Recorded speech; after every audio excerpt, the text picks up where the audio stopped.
And good morning. It is a Thursday edition of Glenn Clark Radio. I'm Glenn. He's Griffin. A lot to do on the program today. Coming up a little bit later on, ESPN MLB editor David Schoenfield will join us. Talk about the Birds. Managed to get a split. Just keep splitting. Just keep splitting. That's what they always say. Just keep 500 ball. That's what you want to be. You want to be a 500 team. Better than the alternative, I guess. Well, better than one of the alternatives. One of the other alternatives would be better. I can say that definitively. It'd be better to be better, but that don't win you World Series. That's the way it goes. Also this morning, Ravens-Falcons. Falcons making moves yesterday. A lot of Ravens fans hoping that it might work out for a reunion with Matt Judon. We were talking about it with our buddy Jonas Schaefer yesterday. Not meant to be. Matt Judon going to Atlanta. Going to the A. The Dirty Birds kick it for Tree. I don't think they play at the Georgia Dome anymore, but still, you understand the point. Stop, drop, kaboom, baby, rub on my nipples. Some call me Ludacris, some call me Mr. Wiggles, and some did call me. I actually requested to be called Mr. Wiggles at a point in my life. That's a thing that actually occurred. You want that to continue? I wouldn't be angry, is what I would say. I was never angry at the idea of someone calling me Mr. Wiggles. I used to sing that song quite frequently in like various different levels of company. I remember I had a buddy's dad who would hear me singing that song and being like, "Do you want us to call you Mr. Wiggles?" I'd be like, "Yeah, I kind of like that." And so he would do it. I think in his mind he thought he was making fun of me, but for me it was great. It's the ultimate sign of respect. I was Ludacris. I was Chris Ludacris Bridges. Go to Atlanta, talk to DJ Shockley, former quarterback. Of course, now he does broadcast in the preseason for the Falcons, TV guy down there. We'll catch up with him. Also today, very busy day. We're going to talk Maryland football in a few minutes. Howard Griffith, longtime Big Ten Network analyst before that. Fullback extraordinaire. We'll check in with him. They were in College Park last week checking out the Terps, and we're going to make a trip to Bowie to meet Tavian Josenberger before the show is over. He just got the call up, so we will chat with him about that. All that coming up on the program today. You got a lot going on right now. Boy, do I know it. School's going back, getting back into swing. You're trying to figure out your kids' like sports schedules for the fall, what night you got to do this. You're trying to throw a party and invite all your friends, but they just wanted to give you all of the excuses to why they couldn't possibly be there. Oh, man. Sorry. At some point this weekend, I have to do that. You deal with all those things. You got enough stress of it yet, stressing you out. It's a common story. I know we're all dealing with it. Don't let your fantasy football draft also stress you out. Why?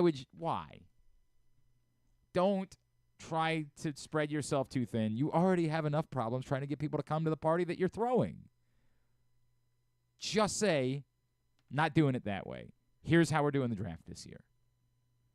I'm visiting PressBoxOnline.com/social. I'm getting signed up to host our fantasy football draft at Sports and Social inside Live Casino and Hotel Maryland. And when you do, you'll get your choice of all-you-can-eat entrees for the draft. I want to repeat those words. All-you-can-eat entrees for the draft, plus drinks, plus a custom draft kits for the entire league. And each party also comes with a custom trophy for the winning team and a $75 gift card for the commish. I was asked, I would assume that it doesn't have to be for the commish. I guess it could be for anybody in the league, but you're the commish. If you put it all together, I'm pretty sure you deserve it. Book it right now. PressBoxOnline.com/social. That's PressBoxOnline.com/social. Take away the stress of this year's fantasy football draft. All right. Orioles win. Let's do a man of the match. Boy. Yeah. Oh, boy. Well, yeah. How could you have known that we were going to do that? What was the result of the game last night? How could anyone have known that was on the table for today?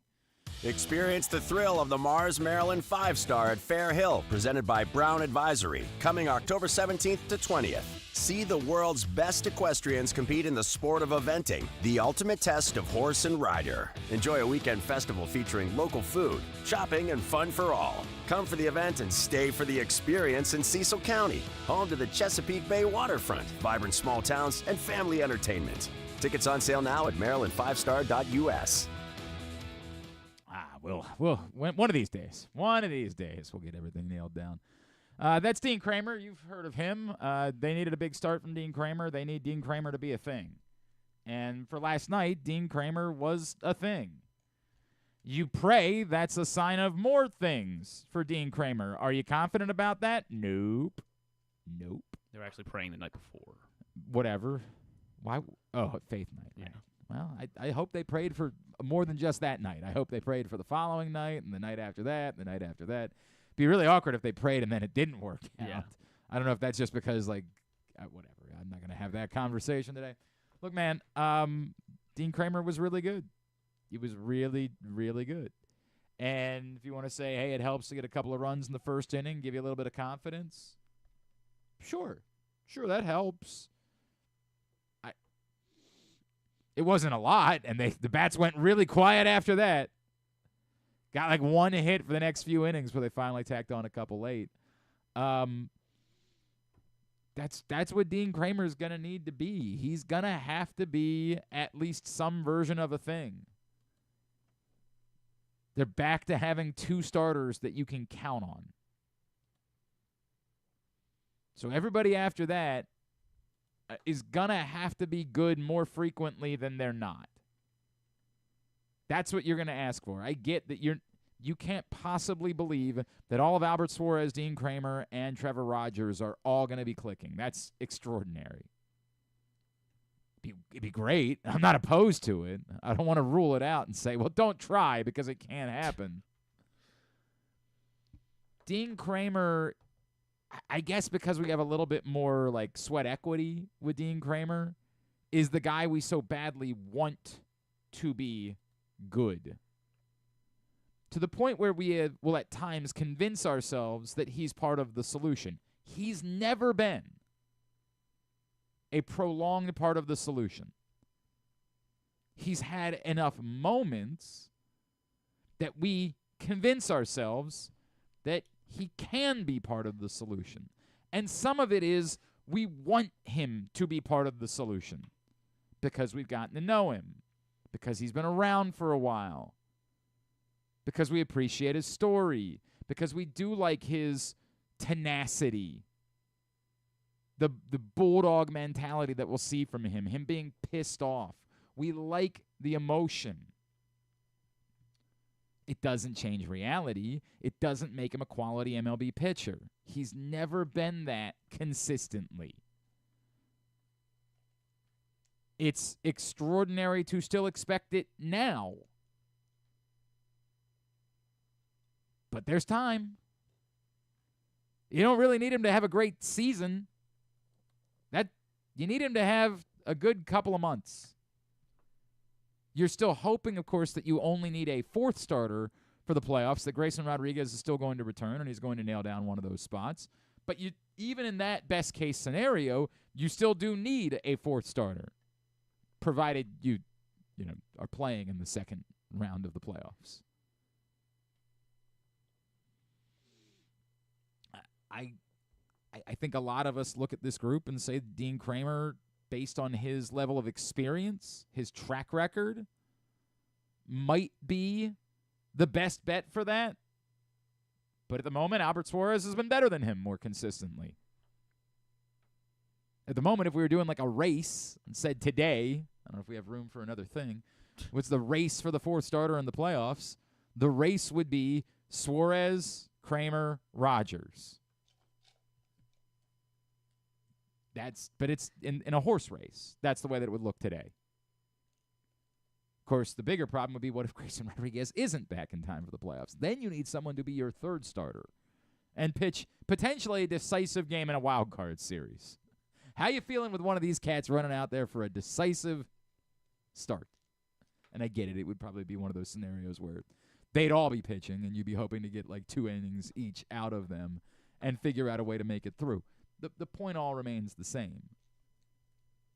The Dean Kramer thing is one of the bigger things that we monitor the rest of the way. Can you get more of this Dean Kramer? Somehow, some way. Is that to be had? He had that stretch, what was it, last year where it was, we were ready to write him off, and then starting in May, he had, I don't know how many There starts have it was. been these stretches for Dean. They have existed. It's why we convince ourselves, and we talk about him like maybe he could be that. It just never is sustained. I hope that it can happen. I pray that it can happen. I pray it can happen for all. I pray that we're having the other conversation by the time we get to October. I'll go back to Faith Night and do some praying. I pray that all 3 of them are pitching so well that they are pushing each other for who's going to be the 4th starter. I am not confident at all about that being the case, but it would be wonderful. Dean Kramer gets his 3rd man of the match of the season after working 6 innings last night. I had somebody ask, and I apologize for not remembering who it was, if I thought that he might have had more in him. We are dying to fight with Brandon Hyde, aren't we? Like, it's all we've got. Bullpen was rested, like. Were they? A bullpen was rested, is what you're saying. Yes. Yes, the bullpen on the whole wasn't rested, but the A bullpen, the guys that you were planning to turn to at that point.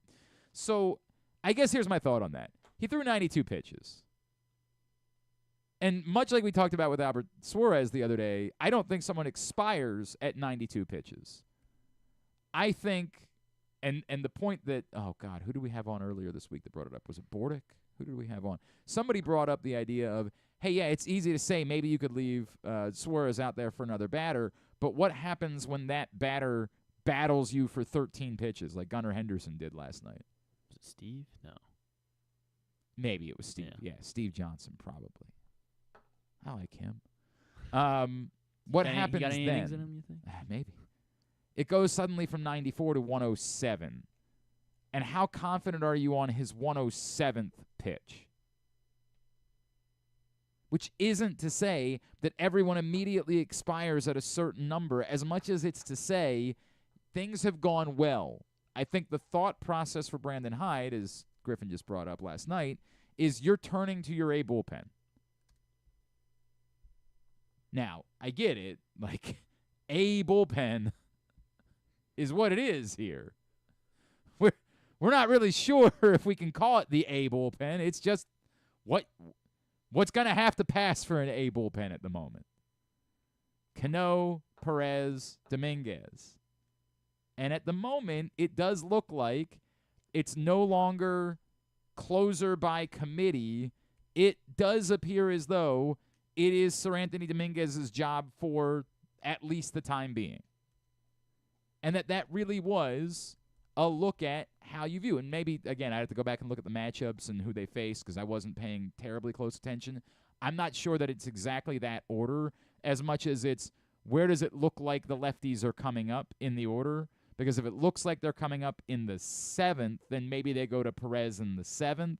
And if it looks like they're coming up in the 8th, then they do what they did last night and they went to Perez in the 8th.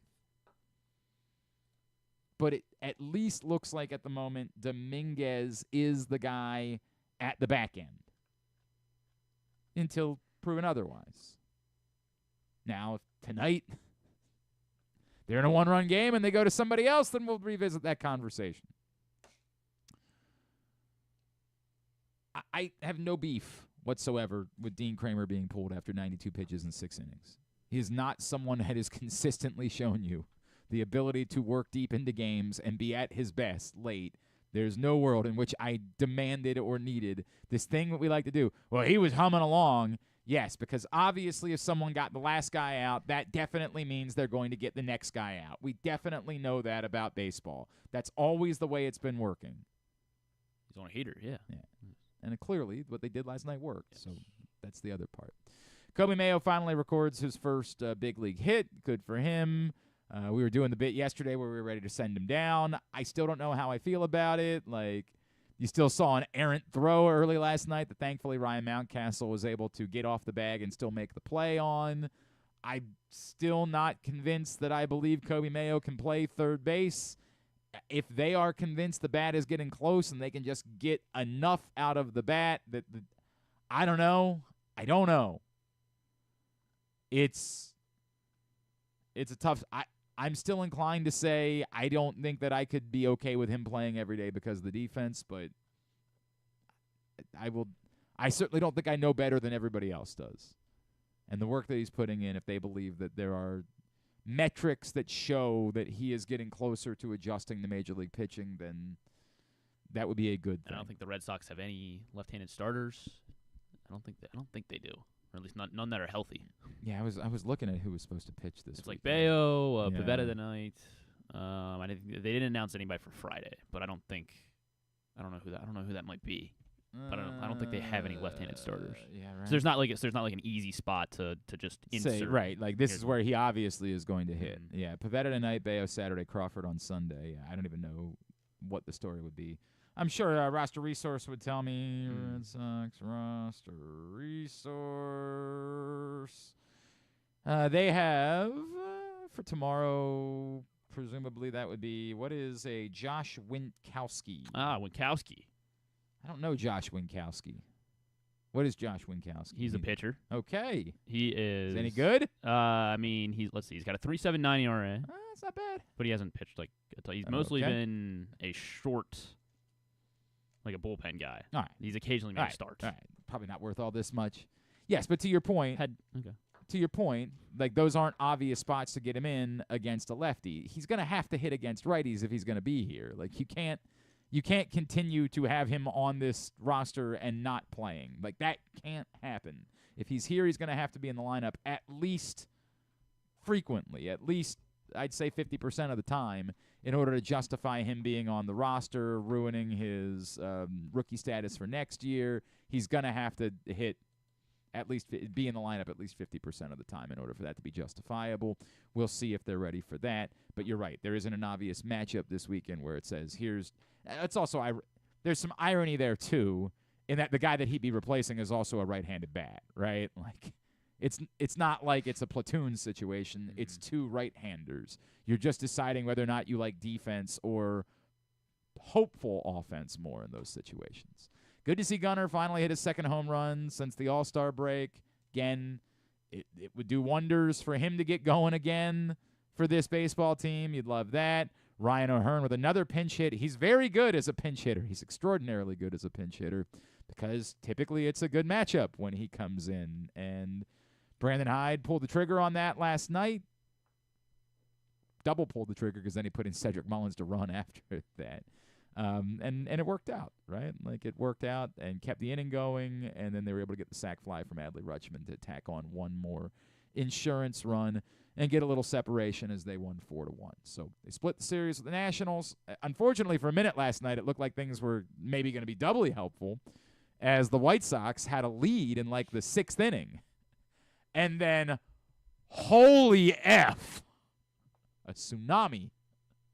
You remember, right, they're the White Sox. Why did you ever believe that something... They scored a bunch of runs the other night. They did. You got the one that you were getting. Like, you got the miracle that you were getting from the White Sox.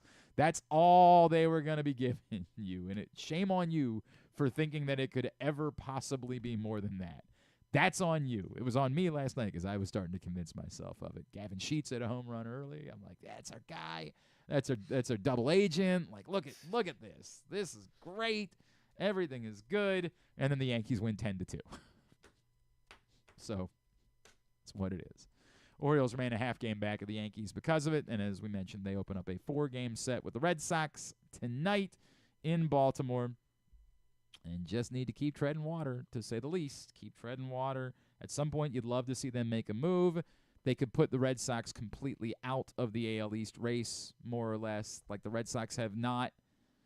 They haven't been killed. And if the Red Sox were to come into Baltimore this weekend and take 3 out of 4, they would declare themselves still part of the conversation. If it's a split, then, that's probably fine. You win 3 out of 4. It's not ending their hopes, but it's, if it was Game of Horse, it would be like HORS at that point.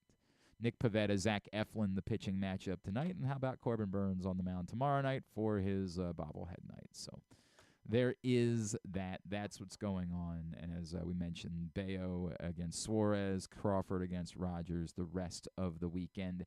That's how it shakes up for the Orioles and the Red Sox in Baltimore this weekend. There was one other thing that I wanted to get to from yesterday that Jeff hit me up on Twitter at Glenn Clark Radio.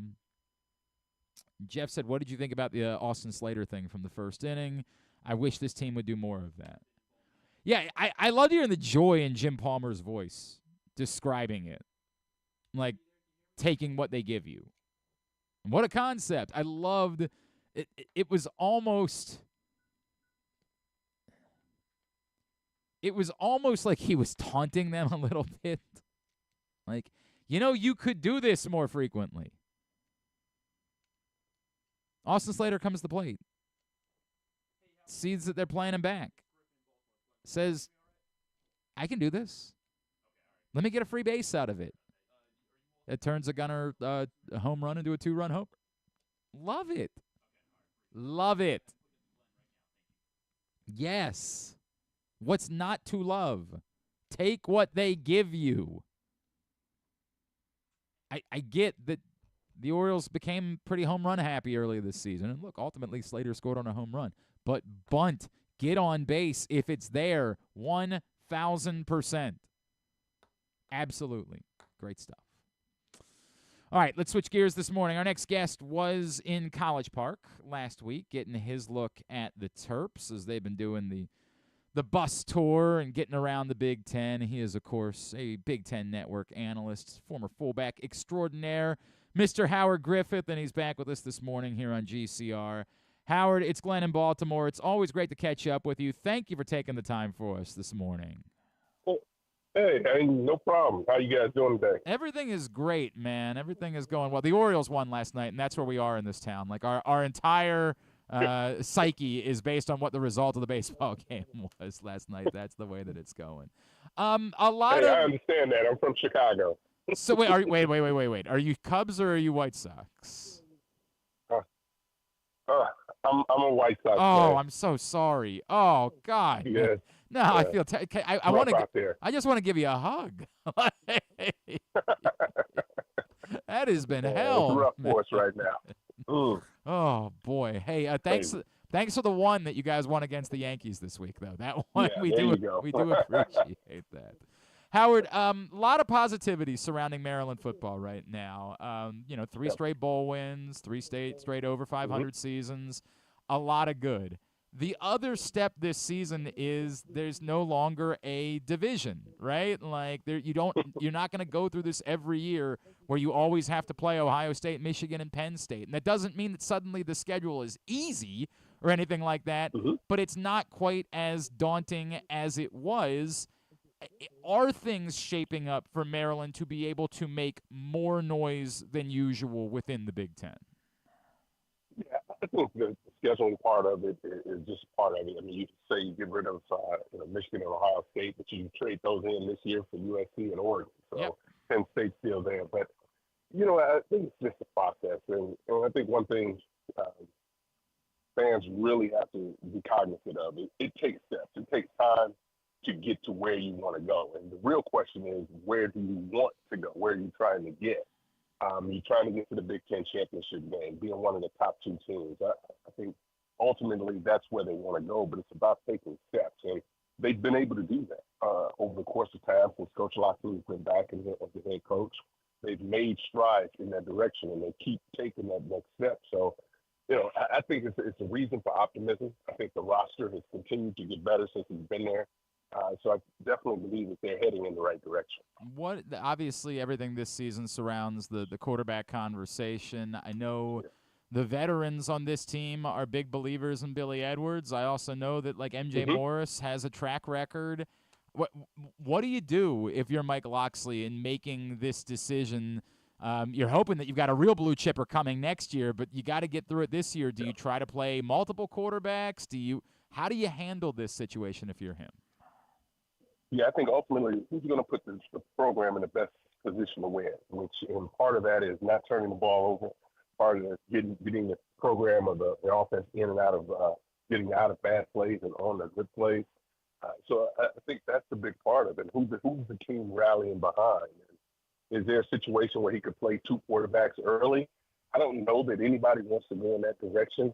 The day we were there, Morris had a nice day, but I think Edwards is probably the star of the day at the quarterback position. But that's part of the issue for me is I just come in and see one practice, and you don't know what the rest of the practices look like. But I can tell you, I like both of the guys. I think they have, weapons outside and also in the backfield, and it's an improved offensive line. I think that's a good part of where I've seen the biggest growth in this program.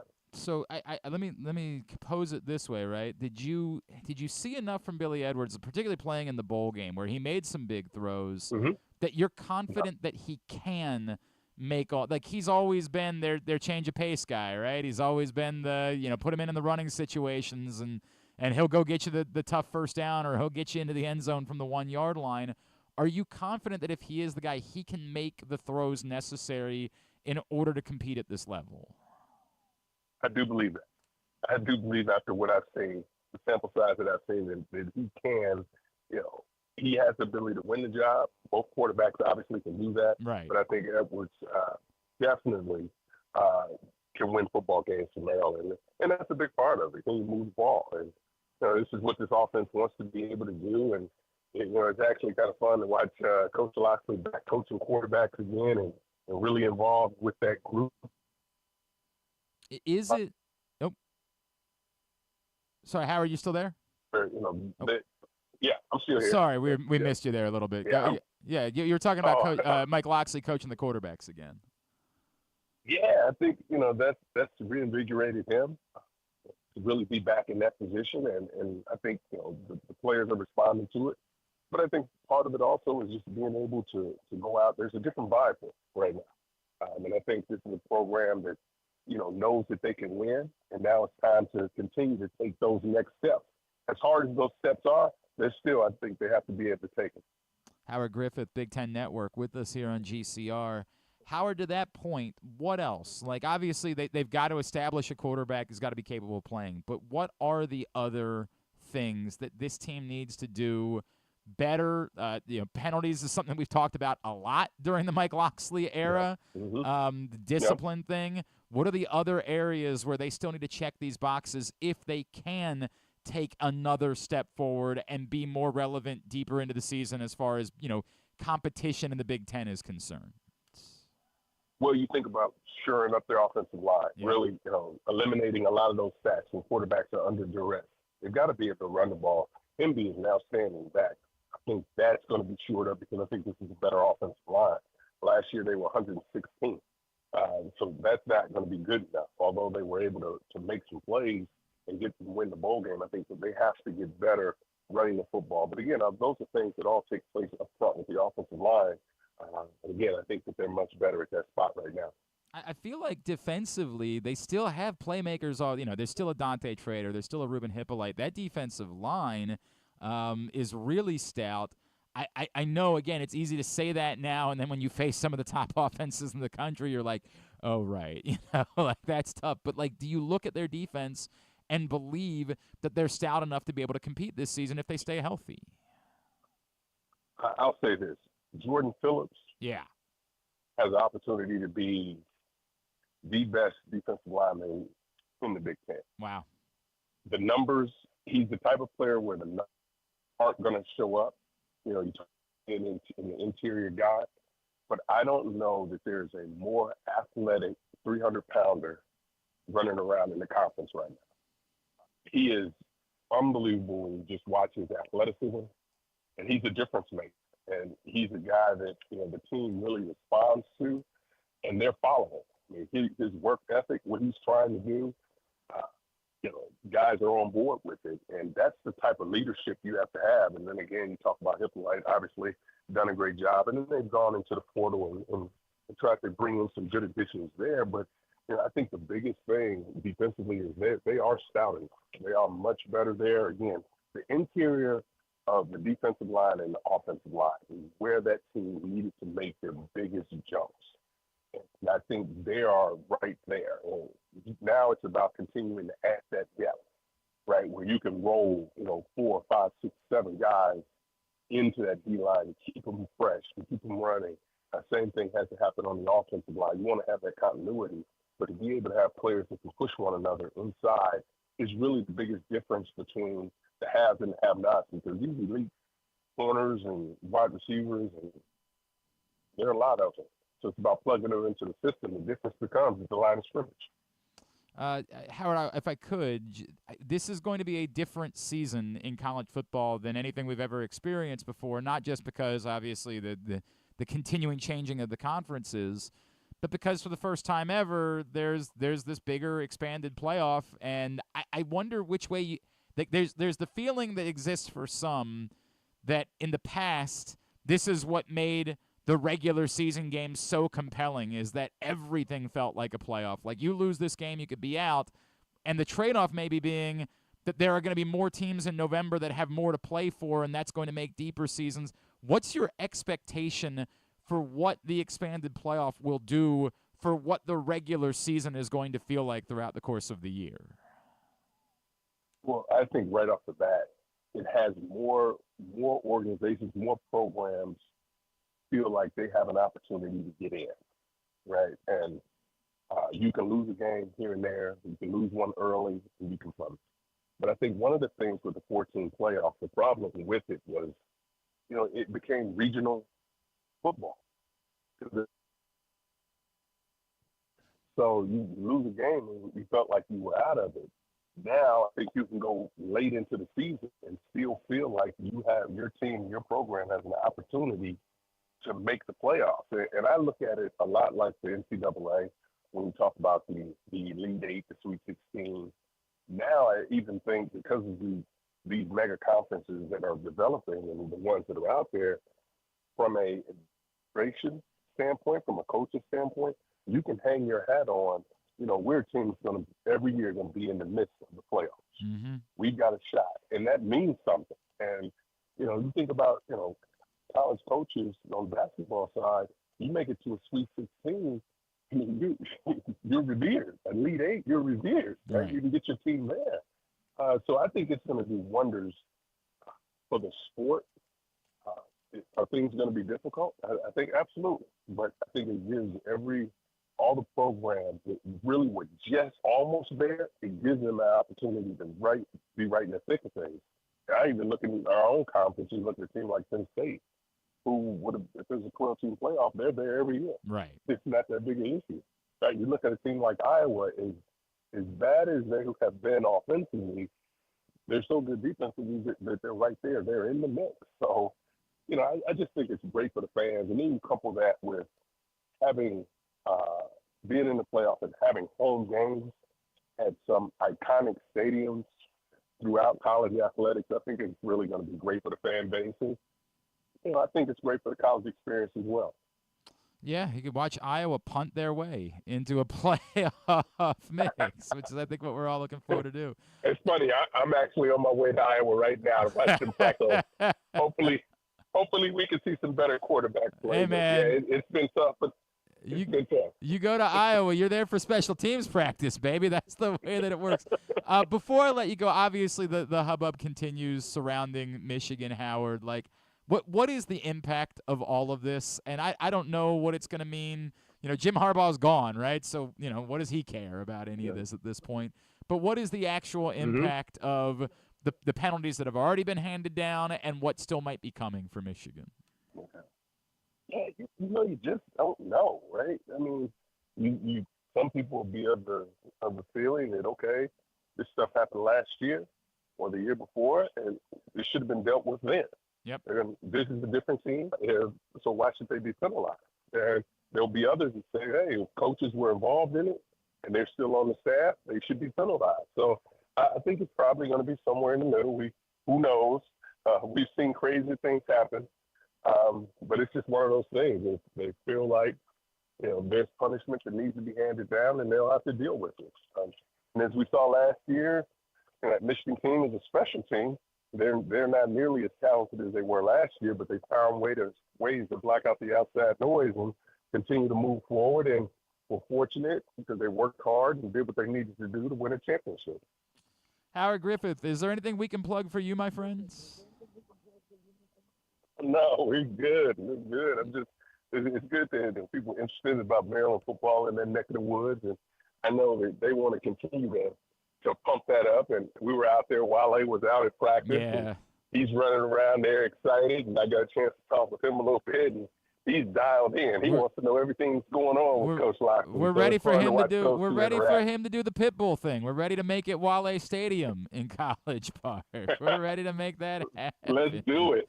At Howard Griffith. Throw some free concerts and all of that. Man, who's opposed? I got one of the highlights of my life is he played in Baltimore once in the middle of chilling. He walked through the crowd and he came up to me and he dapped me up and I was like, "Dude, what?" It was like he knew who I was. I was like, "This is crazy, man." One of my favorite things ever. He's a great dude. I love that guy, man. He's awesome. At Howard Griffith on Twitter is how you follow him. Howard, appreciate you as always, man. Thank you for taking the time for us. Let's talk again during the season, all right? Sounds good. Have a great day. Take care. Appreciate it. That's Howard Griffith from the Big Ten Network. That's a true story. He played Artscape Wale one year, and it was after, I would assume. Did I say trippin'? I think I meant chillin'. Obviously, was the song that I was trying to say. I don't know why I said trippin'. Chillin' was the song. And DC chillin', PG chillin', my name Wale. That one was the one.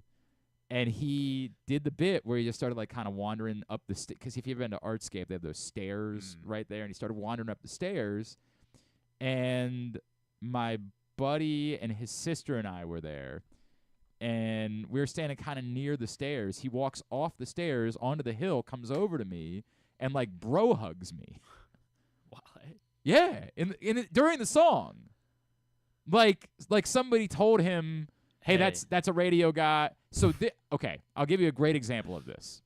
We did our broadcast from the what Miami Super Bowl would this have been? This would have been the Saints-Colts Super Bowl in Miami, and they did Radio Row at the Fort Lauderdale Convention Center. And our friend Dan Wilcox was living in Atlanta at the time and had reached out to me and said, "Hey, dude, I'm thinking about coming down to the Super Bowl. Would you want me to come hang out?" And I was like, "Yeah, I think we'll squeeze you in." This is when he was still playing. And I worked it out that he was going to surprise Drew on his birthday because Drew loves Dan Wilcox. So he drove down from Atlanta overnight to host 6 to 10 a.m. with us. Well, that morning, one of the people making the rounds was Isaiah Thomas, who at the time was the basketball coach at Florida International University. But he's still Isaiah Thomas, right? This is still Zeke we're talking about. This is still, I thought I fit the criteria, but I didn't know he coached. Yeah, he coached at Florida International University. I don't remember. He might have coached in the NBA for a minute, actually, now that I think about it. It's possible he coached the Pacers? Is that? He did. Yeah. For 4 seasons. Yeah. Or 3.5. I don't know. Yeah. Oh, apparently coached the Knicks, too. I forgot about that. Before FIU. Yes. And then he was at FIU. And so he's doing the rounds. Now, we were not aware that Isaiah Thomas was doing the rounds at Radio Row. So we're now playing catch-up, right? We're doing the bit where we have to try to beg. Radio Row stinks. But, we now have to beg to see if we can't. Okay, come over. And there's no connection between Isaiah Thomas and Baltimore. There's no reason why he needs to come on with us in Baltimore, right? We can't. You run through your mental Rolodex of, how you're going to get him on the show. Who might Isaiah Thomas know, or who did he play? You're running through anything to try to find some connection to say this is why you should bring Isaiah Thomas over to sit with us. And I'm not. I'm striking out. You played the Baltimore Bullets once, right? Or played against the Washington Bullets in Baltimore because I don't think he was in the league by the time. He was. When did they move to Washington? 70. Oh, okay. Yeah, he was drafted in 81. Yeah, he was definitely not going to play. But the Washington Bullets still play games in Baltimore at that point. Maybe he played one. I don't know. But at 6 a.m. I was not coming up with something that was getting me a direct connection to Isaiah Thomas. So whoever it was that was wandering around with Isaiah Thomas is like, yeah, we'll see. Right? But then I see them pointing at us. My buddy George Sedano, who's now a big star on ESPN, was a radio host in Miami at the time and was also there, the Florida International play-by-play guy at the moment. And so his table is right next to ours, and they bring Isaiah Thomas over to his table. Well, that makes plenty of sense, right? Like, he's Miami, Florida, the whole thing. And they're, like, pointing at us. It's me, Dan Wilcox, and Drew. And I'm like, okay. So Isaiah Thomas comes over, right? We're like, oh, we're getting Isaiah Thomas. This is great. Like, I didn't think we were getting him. Comes over and, like, grabs Dan Wilcox and, like, hey, bro, great to see you, right? Like, gives him the bro hug. Like, they had been old buddies. And then he just disappeared. I'm like, hey, Dan, Isaiah, you coming over to sit down? Nope. Just walks away. And so Dan sits back down. I'm like, do you know Isaiah Thomas? He's like, never met him in my life. Never. He's like, that was cool. It was good to meet him, but I don't know Isaiah Thomas. And so afterwards, I'm just very interested by the whole thing, right? And so I go up to because we never do get time with Isaiah Thomas. I go to the PR guy, and the PR guy's like, well, we told him that he was a NFL tight end, that he, like, and Isaiah Thomas is a football fan, so we wanted to come over and meet him. Like, and that's what it felt like when Wale, everybody was so confused. All my friends are like, dude, did he just come over and, like, single you out for a hug? Like, somebody at Artscape had said, hey, there's a radio host over there. Like, big time, yeah, guy like right the big sports. You like sports, like go, side. Go over. It was the weirdest thing ever. In the middle of chilling, he just comes over, gets off the stairs, walks into the crowd, but just comes daps me or whatever, then brings it in for the bro hug, and then continues back to the stage to finish performing. Was the that song. your peak? Or Oh, I don't know how it could ever be better. The Glenn Clark. It's the weirdest thing that's ever. I'm like, what? What? And I've never gotten an answer for it. And probably we asked to have Wale on 57 times and never got him. And I get it. He's a D.C. guy. He's not a Baltimore guy. But, like, it was the weirdest thing in the world. So I've always wanted to know if it was just, like, somebody told him or just a complete accident. Yeah, right. Like, else? Or, like, I was reciprocal. Like, he wasn't really going for the bro hug. But I don't know. It was the weirdest It's thing. like, oh, this guy's really enjoying the song. Yeah. He deserves a hug. It's weird. So there's my Wale story. We'll come back in. Oh, do we have time? It's 10. Look at what happens. 10:43. Why don't we? It's fine. We can plow through, and we'll get breaks in the 11 a.m. hour. Today's show also brought to you by the new print issue of Press Box. We told you it was coming. Now it's here. On the cover, that's Kyle Hamilton. You know Kyle Hamilton. He's the star safety for the Ravens. The jack of all trades. The Swiss Army knife. He's had an interesting path to this point.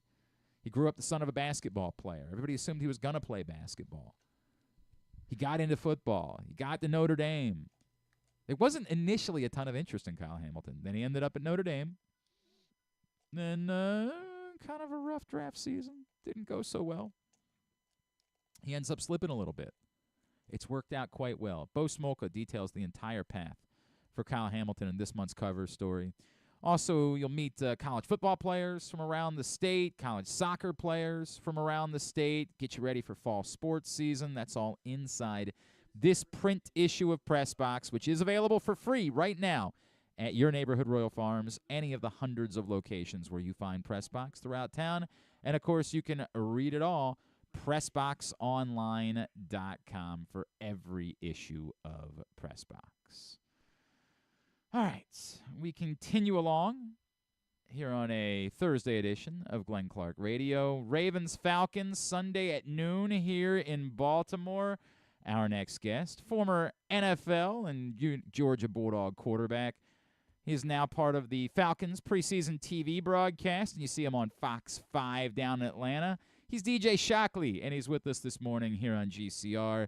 DJ, it's Glenn in Baltimore. It's great to chat with you, man. Thank you so much for taking the time for us this morning.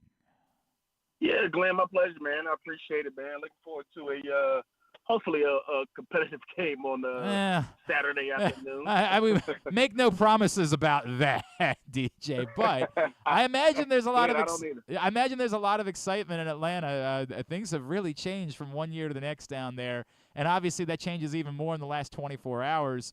Look, I will tell you, Yeah. DJ, Matt Judon's a guy that was a regular on this show when he was in Baltimore, a guy that I really liked. He's a funny cat, like he's a different dude, but it feels like as I looked at this roster, this really does address what was a serious need.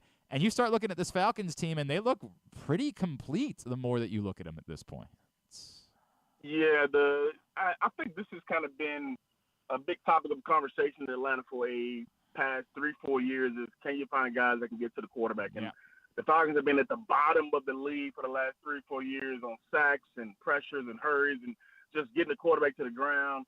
And they've been looking for that elite pass rusher since John Abraham was in Atlanta. And, of course, he came from the Jets as well, part of that division. But, yeah, it's been really kind of rejuvenating to have a guy like Matthew Judon of his kind of stature and what he's done in his career so far to bring that kind of game to Atlanta and, add to what is already going to be a really good defense. And, they built this thing through the draft, through free agency, and with a couple key players around the last few years to kind of bolster it. And when you look up and down that defense, you're going to say, man, there's a lot of guys that can make a lot of plays on the offensive side of the ball. You got a bunch of players who have played in this league, who are respected, and absolutely are going to be something that, a lot of people are going to say, wow, this Falcons team is a lot better than people thought. Look, man, I was already intrigued by the Falcons, DJ, and I part of it is obviously there just wasn't a quarterback, right? Like that's just the Right. reality of the circumstances. There wasn't a quarterback. But I do still feel there's a second layer to the conversation, which is I don't know that you can say that that's alone the reason why we haven't seen Bijan Robinson, Kyle Pitts perform at the level that we all believe they're capable of being these athletic freaks.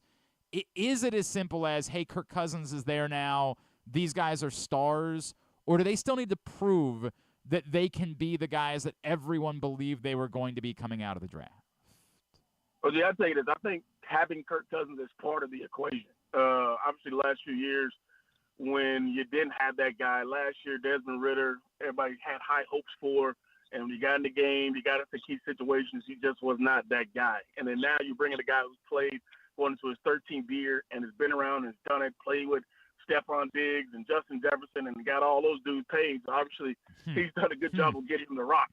Last year, Kyle Pitts was not his, fully healthy self. He was trying to play through injuries, trying to play through a knee, and he just wasn't there. Bijan Robinson came in his rookie year, played pretty well, but again, not having a guy who can get him the football in those spots was a big part of the equation. But now you add you got Drake London on the outside, you bring in Darnell Mooney, you got Ray McLeod. I mean, there are a lot of weapons around him. Go with Tyler Algier in the backfield. They're going to be an offense that a lot of people are going to be like, man, this is a scary, scary offense that you got to prepare for.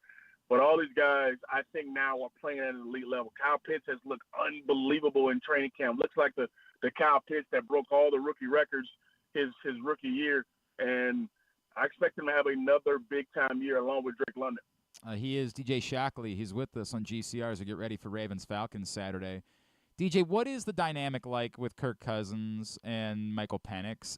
Is there any concern about, hey, what if there's a rough couple of weeks for Kirk Cousins and do people what does that look like? We remember, of course, once upon a time it was Joe Flacco and Lamar Jackson in Baltimore, and it actually went largely fine, right? It was not a problem. It was not a distraction. Lamar was a little bit younger at that point than Michael Penix is coming into the league. But what is that dynamic like going into the season, and how does that play out as the year goes on? I think first off, they've had a great relationship so far through camp and when he got drafted and, Kirk being the ultimate professional. And I think, part of it was initial shocks for Kirk to have, come to Atlanta when part of the reason he left Minnesota was because they were going to draft a young quarterback. Yep. And he thought coming to Atlanta that wasn't going to be the case. But I think once he got over that part of it and realized, hey, I'm going to be here. I'm the guy. They went out and they got me. And I think it's been fine. I think that dynamic is good. I don't think there is any looking over the shoulder. You got to tell you this, if, you're going to make $100 million over the next 2 years guaranteed, I think you're pretty safe that, if you throw a couple pictures on, you're going to be fine. But he definitely is a guy that they absolutely targeted. Kirk has no ill wills about it now. They in meeting rooms together all the time. They're always communicating. You see them talking on the field all the time. So Kirk Cousins knows it's his job. And I think the number one thing that kind of put that to bed was, Raheem Morris said from day one, Kirk Cousins is our guy. But we have a guy who we felt like, hey, if we needed him to come in the game or we needed a succession plan, this is our guy. And they spoke of a few years ago when Matt Ryan left, they had no succession plan. And that was the biggest reason why coming into this year, they said we felt like Michael Penix would be a guy that after a couple of years, if we did have to move on from Kirk Cousins and we don't expect to be, picking in the top 10 anymore, then we have our franchise guy to transition us from that next phase from Kirk Cousins. So the dynamic is good. There's no looking over the shoulder. So I think they're fine. It's just, building that rapport with each other and making sure that, if, Michael Penix doesn't have to play, he's ready to go. So in a division that looks like it's at least up for grabs, if not maybe theirs for the taking, what does maybe still concern you, DJ? What are the things about this team that you say, hey, it looks good on paper, it feels good, but I need to see this in order to know that it's going to work the way that we believe it's going to work? Yeah, I think that the question mark now lies in the secondary. You got a guy in Jesse Bates. Obviously, A.J. Terrell is a big-time player. Hopefully they get him signed here pretty soon. But you're wondering who's going to be on the other side of A.J. Terrell. I mean, you got a couple guys who are battling that corner spot. Kevin King is a guy who last week had a really big interception in the game versus Miami. He took 2 years off, was a big-time player in Green Bay. Can he be a guy that adds depth to you? You got Mike Hughes, who right now has the, other corner spot, kind of locked away, but you're still kind of up in the air on can he do it week in and week out. So I think that other side of who's going to be the other lockdown guy other than A.J. Terrell is a big question mark going into the season. You lose DeMarco Hellams, who was a guy who at safety who they really loved last year, actually took over for Richie Grant at the end of the year and started as a seventh-round guy. He goes out and has a significant injury in the first preseason game. He's going to be out for a while. So now you're wondering about, hey, what happens at that other safety spot? Is Richie Grant still going to be the guy? Mm-hmm. Or, like we've seen all the reports of, hey, is Justin Simmons in that kind of quandary of do you bring him in the weirdest to kind thing, of pair man. him with Jesse Bates? So weird. That would be interesting as well, too. We talked about it for a long time until the Ravens signed Eddie Jackson a couple weeks back, right? Like, what is going on there that Justin Simmons is still sitting on the beach here on August 15th? It's the weirdest thing ever. Speaking of roster moves that could still be made, do you like a lot of people in Baltimore think that they could use an upgrade behind Lamar Jackson? I don't want to be disrespectful to Josh Johnson, who is a veteran, but it feels like in that scenario where for somehow you have a quarterback miss 3 games. You just like someone that maybe has a little bit more winning experience. And Taylor Heineke, oddly, is that guy that a lot of people around the league are looking at and saying, hey, is there a roster spot for him? And if not, could he be that guy? What's your gut tell you about what they're going to do? Is there a world where they keep 3 quarterbacks? Or could Taylor Heineke be sitting there to be had if a team like the Ravens was looking for an upgrade at backup quarterback? Man, you bring up a great point because obviously that's been a lot of talk. Obviously, going into training camp is after they drafted Michael Penix. But what I think a lot of people kind of didn't see or flew under the radar was he kind of restructured his contract before the draft. So it tells you, like, all right, the Falcons had an inkling that they wanted to go get a guy. Now, here's the situation that tells me I feel like Taylor Heineke may be a guy that they can use in a trade value or probably won't be on the roster is when you go out and watch practice, it's Michael Penix Jr. as Kirk Cousins getting 98% of the reps. And you don't see Heineke getting much of the reps in practice. Now, he's a veteran. He's done it. They used him last year. He's been around the league. He's played well. And like you mentioned, he's a guy that maybe you need 2 or 3 ball games to, split or something for you. He could be that guy for you. So the way things are trending and the way that quarterback room is made up of, especially with how much money is in it right now, I don't see Taylor Heineke being a guy that's probably going to be on that 53-man roster here in a couple weeks. That'll be something that we will have to continue monitoring. That will be very interesting in the next couple of weeks. DJ, obviously, I know you know a thing or two about Todd Monken, and this worked out. This marriage between Todd Monken and Lamar Jackson was phenomenal in his first season in Baltimore. What does your gut tell you? Look, we're all still stung by what happened in the AFC Championship game. Like, you ask somebody in Baltimore, look, DJ, it's weird because you ask somebody in Baltimore today, how do you feel about Todd Monken? The response is going to be like, yeah, we like him. But it's like we're so confused about what happened that day. We're never going to be able to explain it.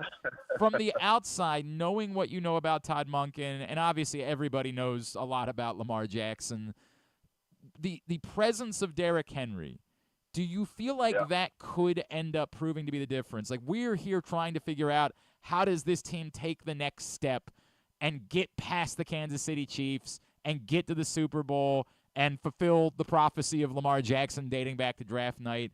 Can the presence of Derrick Henry be that difference to make sure you stay disciplined, stick to what you do, and do what's best to try to get, Patrick Mahomes not on the field and win in the playoffs? Yeah, no doubt about it. I mean, I remember watching those games. They're like, man, it just feels like Baltimore is the better team. They feel like they should win this ball game and shouldn't be close. And I know you guys have had the running back injuries and issues over the last few years. The biggest thing is keeping that man healthy. And I think it takes so much more pressure off of Lamar not to have to be 95% of the offense with his arms and his legs to kind of bring a team back. If you have a guy back there, Derrick Henry, who you got to put 7 in the box for, or you're afraid of him, just wearing you down quarter after quarter, then that helps your quarterback. And I think Lamar has been in the position over the last 2 years where he felt like he's had to carry everything.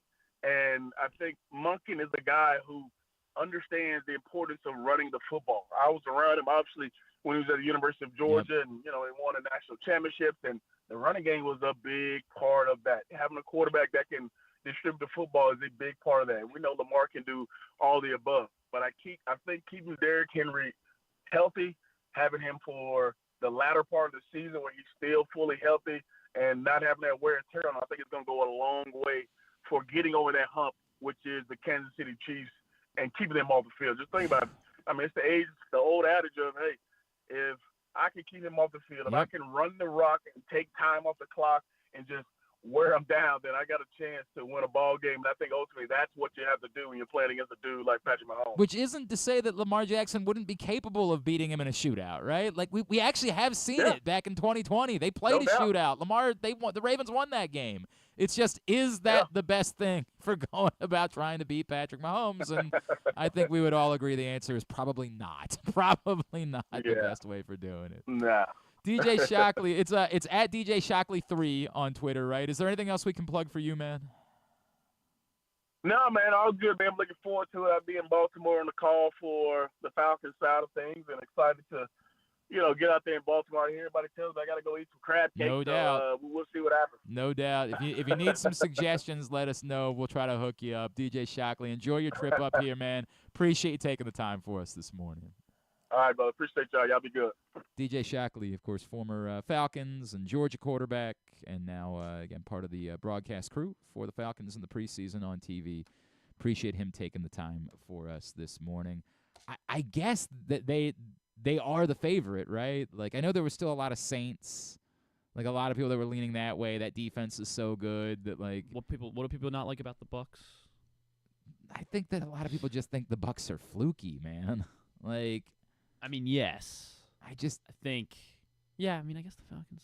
I feel like if you really wanted to break down, if like it's you believe that when you have two quarterbacks, do you have a quarterback? But if one of them's good, like.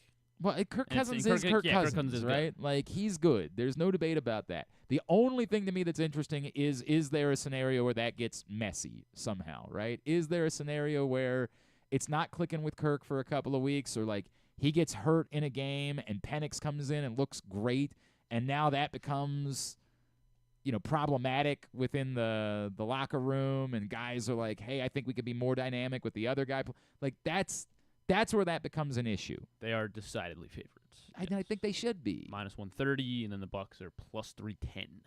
What are the Saints down to? Plus 390. Okay, that's not. I mean, there's a little bit behind the Bucks. Or you take a flyer on the Panthers. Yeah, I'm probably not going to do that. Plus 1,000. Right, I'm probably going to pass. Not bad. Probably going to pass on taking that flyer on the Panthers. All right, when we come back in, we'll get back into some baseball conversation. David Schoenfield from ESPN.com will join us next. Talk about the Birds. It's Glenn Clark Radio. Escape to Ocean City, Maryland, and discover a place that just feels lighter, where every day feels like Saturday and French fries are a food group, where flip-flops are always in fashion and seafood is always in season, where the boardwalk is bustling and the beach is right outside your door, where you can rise with the tide and feel like a kid again. Ocean City, Maryland, somewhere to smile about. Book your trip at oceocean.com. Whether your focus is luxury and comfort, convenience and technologically advanced connectivity, or sporty performance and aggressive styling, we've got the perfect Highlander for you. Check out buyatoyota.com for deals on new Highlanders from your local Toyota dealer today. We've all experienced it before, the fantasy football draft from hell. Your buddy says you can do it at his house, but he never asks his wife. She's screaming at him the whole time and forces you guys to sit outside in the unforgiving heat. Then everyone brings the exact same store-bought 7-layer dip, and somehow you accidentally draft someone named LeVar Jackson because your brain can't function in these circumstances. Don't cop out and just move your draft online this year. Let Sports and Social at Live Casino and Hotel handle everything for you. Book your draft party complete with your choice of all-you-can-eat entrees, drinks, and custom draft kits for the whole league, plus a custom trophy for your champion and a $75 gift card for the commish. Visit PressBoxOnline.com/social. That's PressBoxOnline.com/social, and never have a fantasy draft from hell again. The drug scene in Maryland is changing. Fentanyl and xylazine are being added to street drugs, and you may not even know it. Xylazine is not even intended for humans, and fentanyl is an opioid 50 times stronger than heroin, and contributed to over 80% of overdose deaths in our state. Anyone who uses drugs, even occasionally, is at risk of overdose. To learn more, visit stopoverdose.maryland.gov or call or text 988. Frederick Keys Baseball is back. With 30 more home games beginning on July 2nd, the Keys are excited to welcome you back to Nimio Field at Harry Grove Stadium. We want to see you there. Countless promotions will be on display every game, with it ranging from Tap House Tuesdays to Firework Fridays and everything in between. For more information or to buy tickets, call 301-815-9939 or visit frederickkeys.com today. Gambling can be a fun and entertaining experience, but there are risks involved. If you're planning on betting on the game at the casino or on your phone or computer, know your limit, stay within it. Set a budget and a time to stop. Remember, gambling isn't a financial solution, and it doesn't mix well with alcohol or drugs. Know the risks and have a plan before you begin gambling. For free and confidential services, call 1-800-GAMBLER 24/7 or go to helpmygamblingproblem.org. Driving in Maryland? Did you know an Easy Pass from DriveEasyMD.com can save you time and money?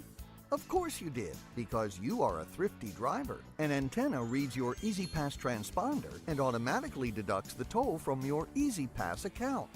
There, you just saved money with Easy Pass, all without slowing or receiving a notice in the mail. Well done, thrifty driver, well done. Get your Easy Pass at DriveEasyMD.com. Contrary to what some people believe, I actually like this guy when he sleeps. Glenn Clark, talking sports. All right, back in here on GCRs, continue along on a Thursday edition of the program. High school sports season. I've been saying weeks. I think we're within a week. I think that next week is when high school football, at least at the private school level, starts getting underway. CountySports.zone is the place to find all of the scores, schedules, updates, rankings, everything that you need, not just for high school football season, but soccer, field hockey. They've got everything, all of the scores for every sport. And not just for, like, you know, city, county, MIAA, IAAM, not just that. Like Western Maryland, Eastern Shore, DMV counties, everywhere in the state, they've got you. All of the needs that you have for high school sports information, or just wanted to be a more well-rounded sports fan here in the area, they've got you covered. CountySports.zone.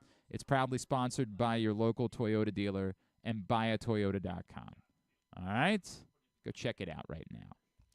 Orioles do split the two games, the Washington Nationals, thanks to a 4-1 victory last night. Now they get ready for a 4-game set with the Boston Red Sox this weekend here in Baltimore. Let's talk a little more birds, a little more baseball. Joining us right now, MLB editor for ESPN.com. He is our friend, Mr. David Schoenfield, and he's back with us now here on the program. David, it's Glenn in Baltimore. It's great to catch up with you, man. Thank you so much for taking the time for us this morning. Hey, you bet. Thanks for the invite. David, I am in this weird place when we talk about the Orioles because, I know it's true that they're still in good shape and they're still right there battling with the Yankees in the East. And when everybody says, hey, all the teams that we thought were going to run away, they're not doing that. And everybody's on pace to win 93 games this year, right? That's the way that it looks. At the same time, I feel like our concerns about the Orioles are real and significant, and I'm not sure where the faith comes from that they're definitely going to be the team that's going to be able to figure it out in time to get there and get things going in October. Yeah, no, I feel you. You hate to criticize a team that, to me, is clearly headed to the postseason, but no, I feel you. This is we're seeing this across the sport. The Orioles, the Yankees, the Phillies, the Dodgers, they got off to these tremendous starts. It looked like we're going to have a bunch of 100-win teams, and then all those teams have basically been scuffling here and there the last month and a half or so. Yeah, and I feel that's how I feel from afar. You guys are obviously watching them every day, but it does feel like a team that is still trying to fully put it together like it did back in April and May, and you're trying to weave in Jackson Holiday and now Kobe Mayo to see how they fit in, so that is a little odd for a team that's a good team. It feels like, you can talk yourself into, hey, you get all these guys back that you have a chance to get back. Right. You get Grayson Rodriguez, Danny Coulomb, Jacob Webb, Jordan Westberg, even Jorge. You get all those guys back, then you can feel like you're going to be a really good baseball team at that point. But I still feel like you're going to come away from that saying, okay, that's good, and hopefully nobody else gets hurt. But do you have a closer? Do you have is all of that still enough to ultimately win a World Series? And it's like the first question we don't even have an answer to if you're definitely going to get those back. And then even if you answer that question, you still can't answer the big question after that. No, and look, we all knew back on March 28th, whatever that first day of the season was, that was ultimately going to be the question about the Baltimore Orioles, the ninth inning. And Craig Kimbrell, he could come back and say the last 14 games of the year, and that's going to be a question. But that's good. That's unresolved, and you just don't know. And the Yankees are facing the same situation. Clay Holmes, who had a 0.00 ERA the first 2 months, he's been very hittable of lately. So they got some late game issues as well. I guess I say this, and Kimbrell, we all know his postseason history. Last year with the Phillies obviously did not go well. But there's a lot of examples, I think, of the Braves in 2021 who had a pretty bad bullpen all year long. Will Smith was their closer. He blew 8 or 9 saves that year. He gets to October, he doesn't give up a run. So it's all about just getting hot at the right time. But you don't know. There's no answer until you start playing those games in October. I want to talk to you about the guy they've been trying, Sir Anthony Dominguez, who is now pitched 9 innings as an Oriole. He's given up 1 earned run. That was a home run to Jose Ramirez, and better men have fallen to that fate. He has struck out about 10 now over those 9 innings, a 0.78 WHIP. Is it possible that they have found a closer? And I know there's not a ton of track record there, but does his stuff and the numbers suggest this really might be their guy that they can stabilize the back end of the bullpen with? Yeah, maybe. I mean, I don't know. They haven't anointed him the closer, right? Yeah. No, they're still being very we're the committee or whatever. Yeah, I mean, this guy, when he's on, he's great. The Phillies, when he was with them in that postseason in 2022, he was unhittable most of the playoffs. But then the rest of his career, I mean, it's 3.45 ERA. That's, to me, that's who he is. He's been inconsistent with flashes of brilliance. He's a little homer prone. The numbers speak for themselves. 7 home runs this year in 45 innings. That's not really a guy I want to trust as my number one reliever, but clearly he's going to be playing a high leverage role. But no, I wouldn't trust him any more than I trust Kimbrel. It's funny you say that, right? Because I hear what you're saying, David. I think I'm at a place where I'll live with solo home runs before I live with Craig Kimbrel putting two guys on base to start it. Like, if Craig Kimbrel, if it was just that he gave up an occasional home run, I don't think we'd be having this. Felix Bautista gave up some home runs last year, and he was having a historically great season. I think that you can live, and I'm not. Look, 7, you're right. That's inflated, and if that ends up being what it is, then it's not going to work.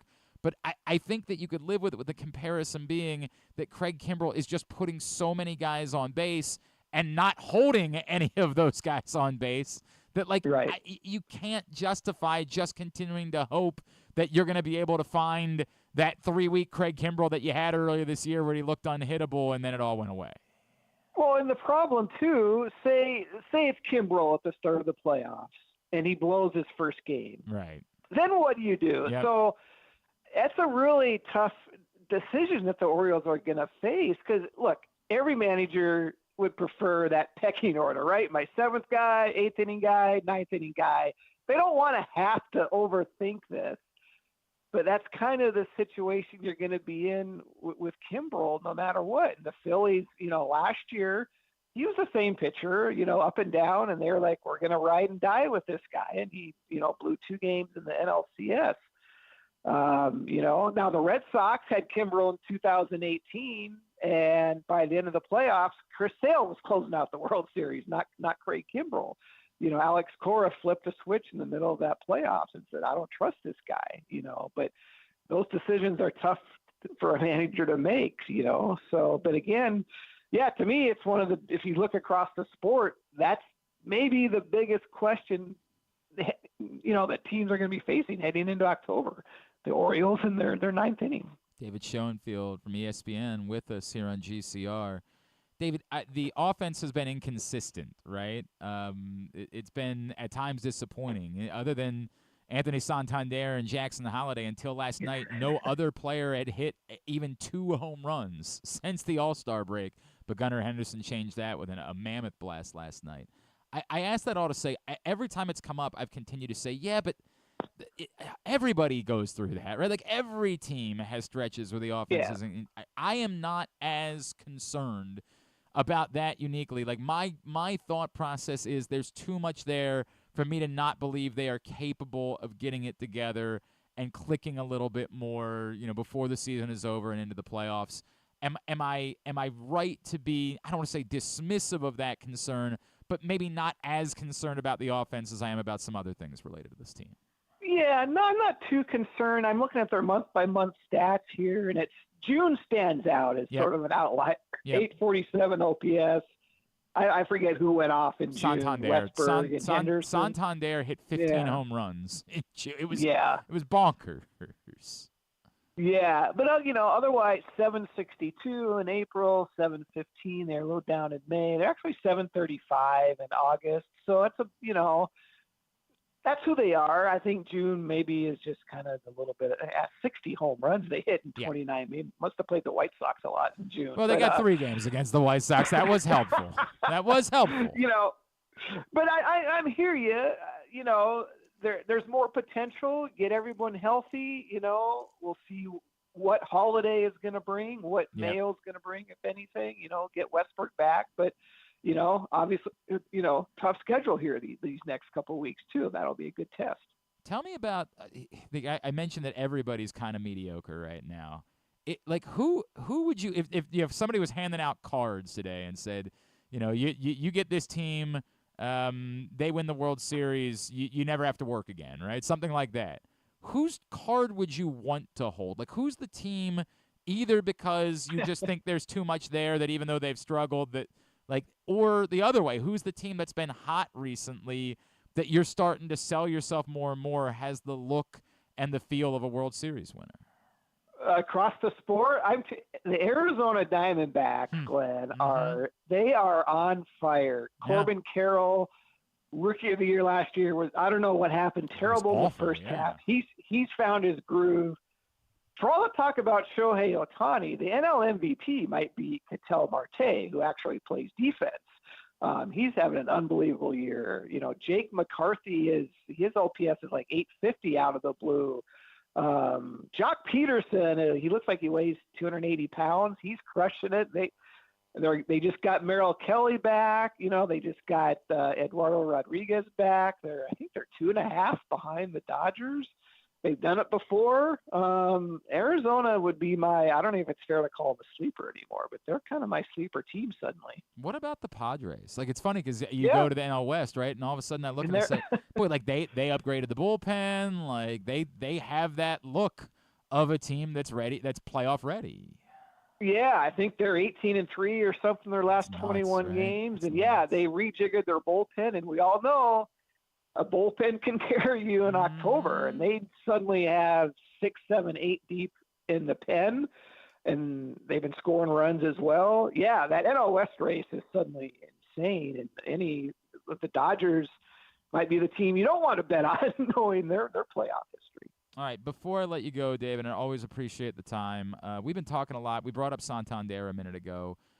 As much as everyone in Baltimore would like the Orioles to be diving into the deep end and, you know, getting the big extensions done with Gunnar Henderson and Adley Rutschman, or, you know, maybe even a Corbin Burns, the Santander conversation has really, like, flown in our faces because, as we pointed out, he's had this absurd stretch of 3 months. He's threatening to, like, I mean, he's going to clearly get past 40 home runs this season. Now he's threatening that he could push 50 home runs this season going into free agency. He's sitting right around 30 years old. There have been comparisons made to Nick Castellanos and the deal that he got at that point in his career for 5 years and $100 million. I am coming, like, I thought at one point that the Orioles would just move on from all of the players in the Dan Duquette regime, and they would thank them for their service, but they had so many young guys they needed to find places for that they would just say, sorry, that this is not, and they already did it with Austin Hayes, obviously. But I've completely flipped the script on this one, and it feels like hoping that Heston Kjerstad can become Anthony Santander is cool and neat, and I hope he will. But that guy, do you think it will cost in that neighborhood of like $500? And if it does, is it worth it to the Orioles to make sure you have that guy in the middle of your order moving forward?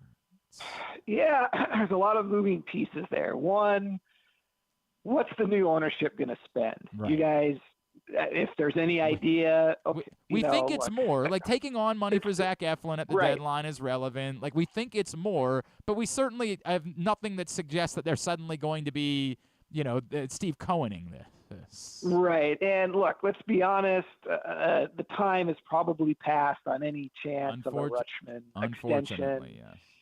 You know, Gunnar, there's not many guys that sign 2 years into their career, right? So you're probably riding him out. Doesn't mean you can't sign him down the road when he's heading into free agency, but the odds to me of working a deal out now are slim. But I'm with you. Santander, he's tough because 30 years old, this day and age, you don't want to bet on too many guys in their 30s.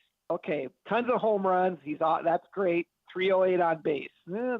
No, it's not overwhelming, right? Yeah. So, yeah, is this a career year? Is this a new level of ability? That's what you're judging? Yeah, look, teams are hurting for offense. Somebody's probably going to give them 90 to 100 million. Yeah, so I don't think I would do it. I would bet on the young guys. There's enough young talent there. I'd rather spend that money, you know, whether it's a Burns or another starting pitcher. Interesting. I've made peace. And that's a tough call when I say that. No, and I look, I've just made so much peace with the idea that it's not going to be Burns. That, like, he's just You don't have Scott Boras as your agent to say I'm happy here, keep me there. Like, that's just not the way that it works. But man, I hear you. Ooh, it's interesting. All right, David Schoenfield, what can I plug for you? I don't know. Just go to the ESPN baseball page. We got all kinds of good content there. And are you off Twitter? Did I see that? Have you abandoned? Yeah, you have. Good for you. Good for you, man. And I am so jealous. Good for you. We have enough other things to spend our time on. I'm with you on that. Always appreciate making the time for us, David. Thanks so much for doing this morning. All right, you bet. Thanks a lot. David Schoenfield, ESPN, ESPN.com. I appreciate that. Boy, throwing cold water, all the excitement I've had about Santander recently. And I get it. Like, even at his best, Santander was still on like a 325 on base guy. But somebody's got to hit home runs. Somebody's got to supply the power. And to say, well, hey, and that was the thought coming into the season, is that be enough power. That you'd have enough of it from all these other guys. That Rutschman can hit some home runs, and Henderson can hit some home runs, and Westberg could hit some home runs. And yeah. And maybe in the next couple of years, if you have Heston Kjerstad and Kobe Mayo both in your lineup, they're both hitting home runs at that level, maybe getting on base at a better clip. I don't know. But that's a heck of an experiment to be having with a team that is established and good. That one's tough for me. That one's very, very tough for me. And I am inclined to say that I think that they should sign Anthony Santander. But again, that's easy for me to say. It is not my money.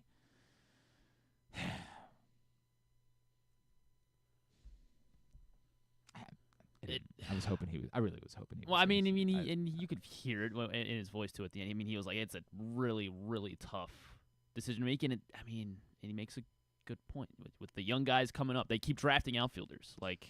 Well, yeah, but it's difference between drafting outfielders. They're drafting like athletic center fielder types now. They're not drafting middle of the order. Kjerstad and Mayo are those two guys. Those are two guys that you're looking.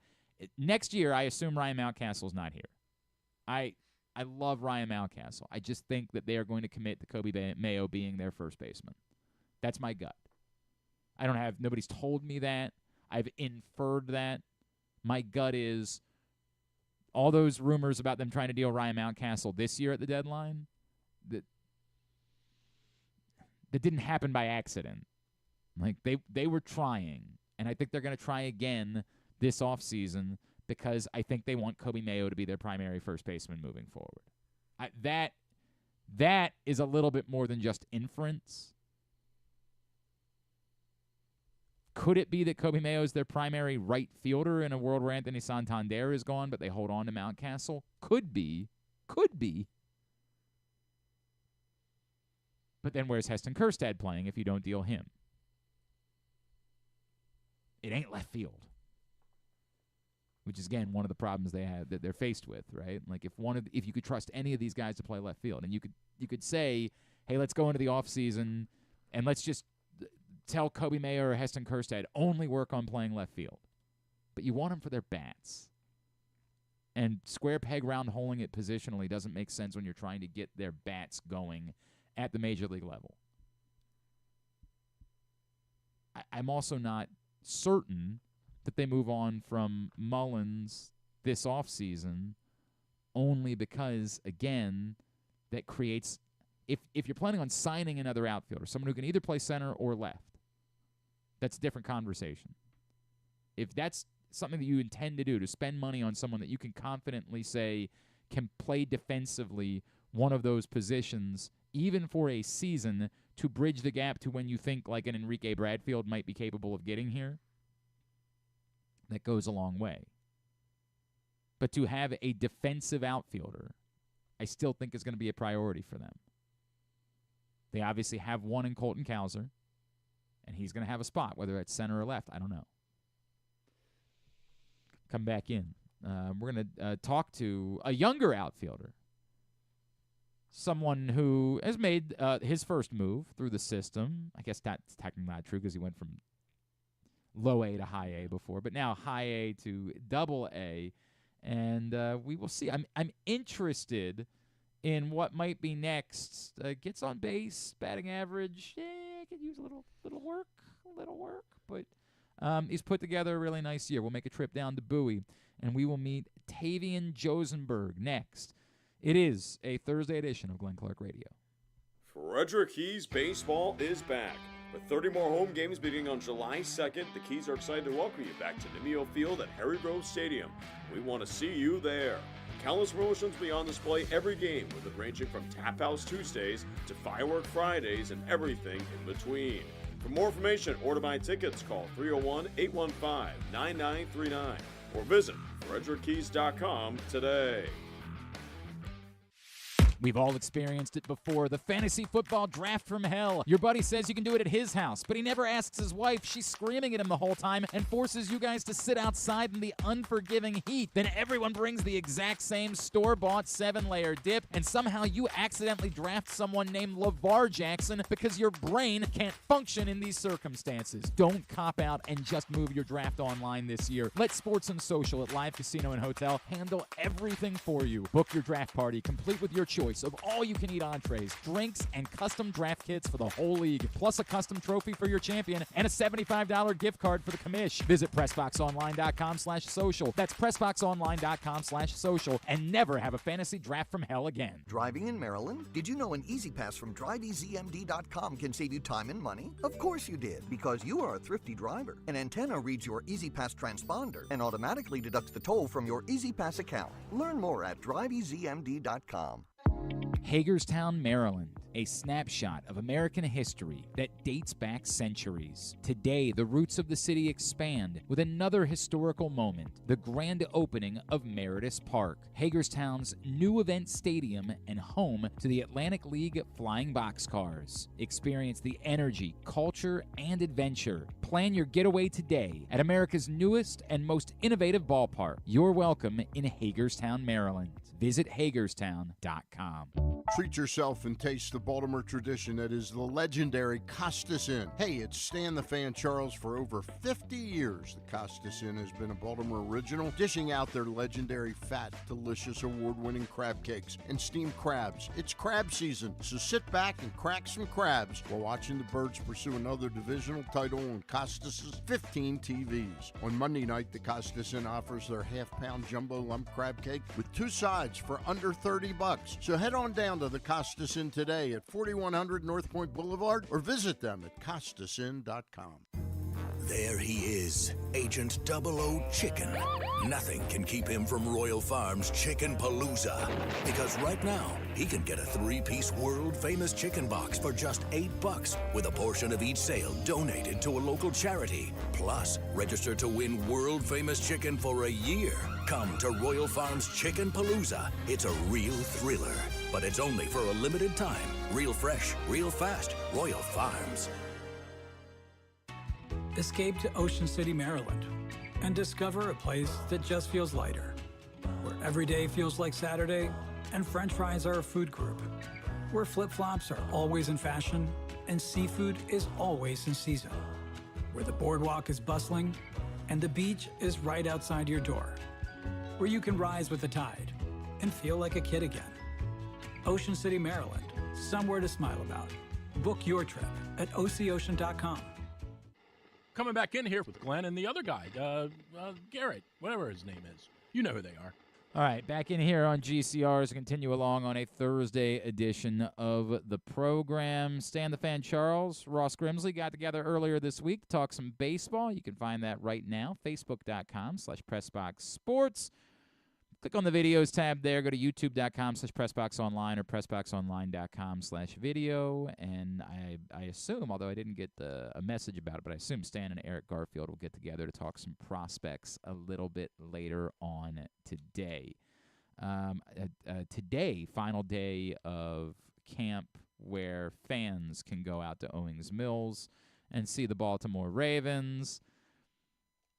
So there's that. I'm sorry. I wish I could tell you that moved me in some way. There was a really weird thing that was happening yesterday where, like, a bunch of reporters thought that Arthur Millette was back on, like, a side field running just, like, after having his knee scoped a couple of days before that. And they were like, holy crap, what is going on here? And then they found out it actually wasn't Arthur Millette. It was, I don't remember who it was. Russell Gage. That's who it was Russell Gage. I don't know if Russell Gage was, like, wearing a different number. I don't know how that happened, nor does it concern me all that much. Like, all good, man. All good. These things happen. We have no reason for greater, like, concern about Arthur Millette, but if he's going to miss September, it seems like the likelihood would be that he will probably start the season on IR because you can be activated after 4 weeks. So if you're going to miss the first 4 weeks anyway, then that could clear a roster spot for someone else to at least be on the initial 53-man roster for the Baltimore Ravens. We'll see if that's how it plays out, but it's like that's sort of been the expectation. If Arthur Millette had really already been running, then it probably would have changed that timeline and maybe that thought process about how they were going to handle Arthur Millette on the initial roster. And with that in mind, just quickly, I'm not going to say too much, but this print issue of Press Box, there's some information in there regarding Arthur Millette. I'm not going to say anything more about it. There's just, if you go to the back of the issue, what would this page be? 52? Go to page 52. Go pick up that new print issue of Press Box, then go to page 52, and you might see something. That's all. Just might see something that's interesting to you about our plans for football season. Just that's all. Not say anything else. But just go pick that up. You can find out some more information. John Harbaugh also confirmed that Lamar Jackson will not play on Saturday. I don't know that anyone would have expected him to play. I know that there's this if you were going to get him into a preseason game, you'd like it to be at home with the fans. Just not happening, man. Those days are over. So that was and then obviously there was the kind of surprising news yesterday about Mark Andrews in this car crash, but he's fine, and thankfully that's all good. The car's a little banged up, but thankfully everybody's okay, no injuries. The other the tough news, Joe D'Alessandris has to step away from the Ravens for a little bit, at least a little bit. After he had to have surgery and had some complications, and really respected part, and certainly when you're trying to replace 3/5 of your starting offensive line, it's nice to have the O-line coach that's been kind of a stalwart to be a part of it, but Joe D is not going to be a part of that for a little while, and the biggest concern, making sure he's okay, but then obviously the secondary concern is, what, if any, impact does that have on the Ravens as they're trying to gel a largely new group of offensive linemen to be ready to go together to start the season. All right, time for us to make a trip to Bowie to chat with a member of the Baysox. This guy is having himself a very nice August. Not only did he get called up to Double-A, but between the two levels, he's hitting .353. That seems good. .476 on base percentage. Slugging .588. Those numbers are going to play. Joining us now from the Baysox, he is Tavian Josenberger. He's with us here on GCR. Tavian, it's Glenn in Baltimore. It's great to chat with you, man. Thank you for taking the time for us this morning. Yeah, no problem. Thanks for having me. Yeah, pretty decent last couple of weeks for you, huh? I mean, you said those August numbers. They sound pretty good. They sound pretty good to me, man. Hey, I know it's not the big call, right? I understand that, that one still is going to be coming for you at some point. But a lot is made about how Double-A is when things start to get real, right? When you are now on the cusp. What does that mean to you to get that particular call, just knowing that for so many baseball players, that's the line of demarcation of okay, you're a real player when you make it to this level? Right.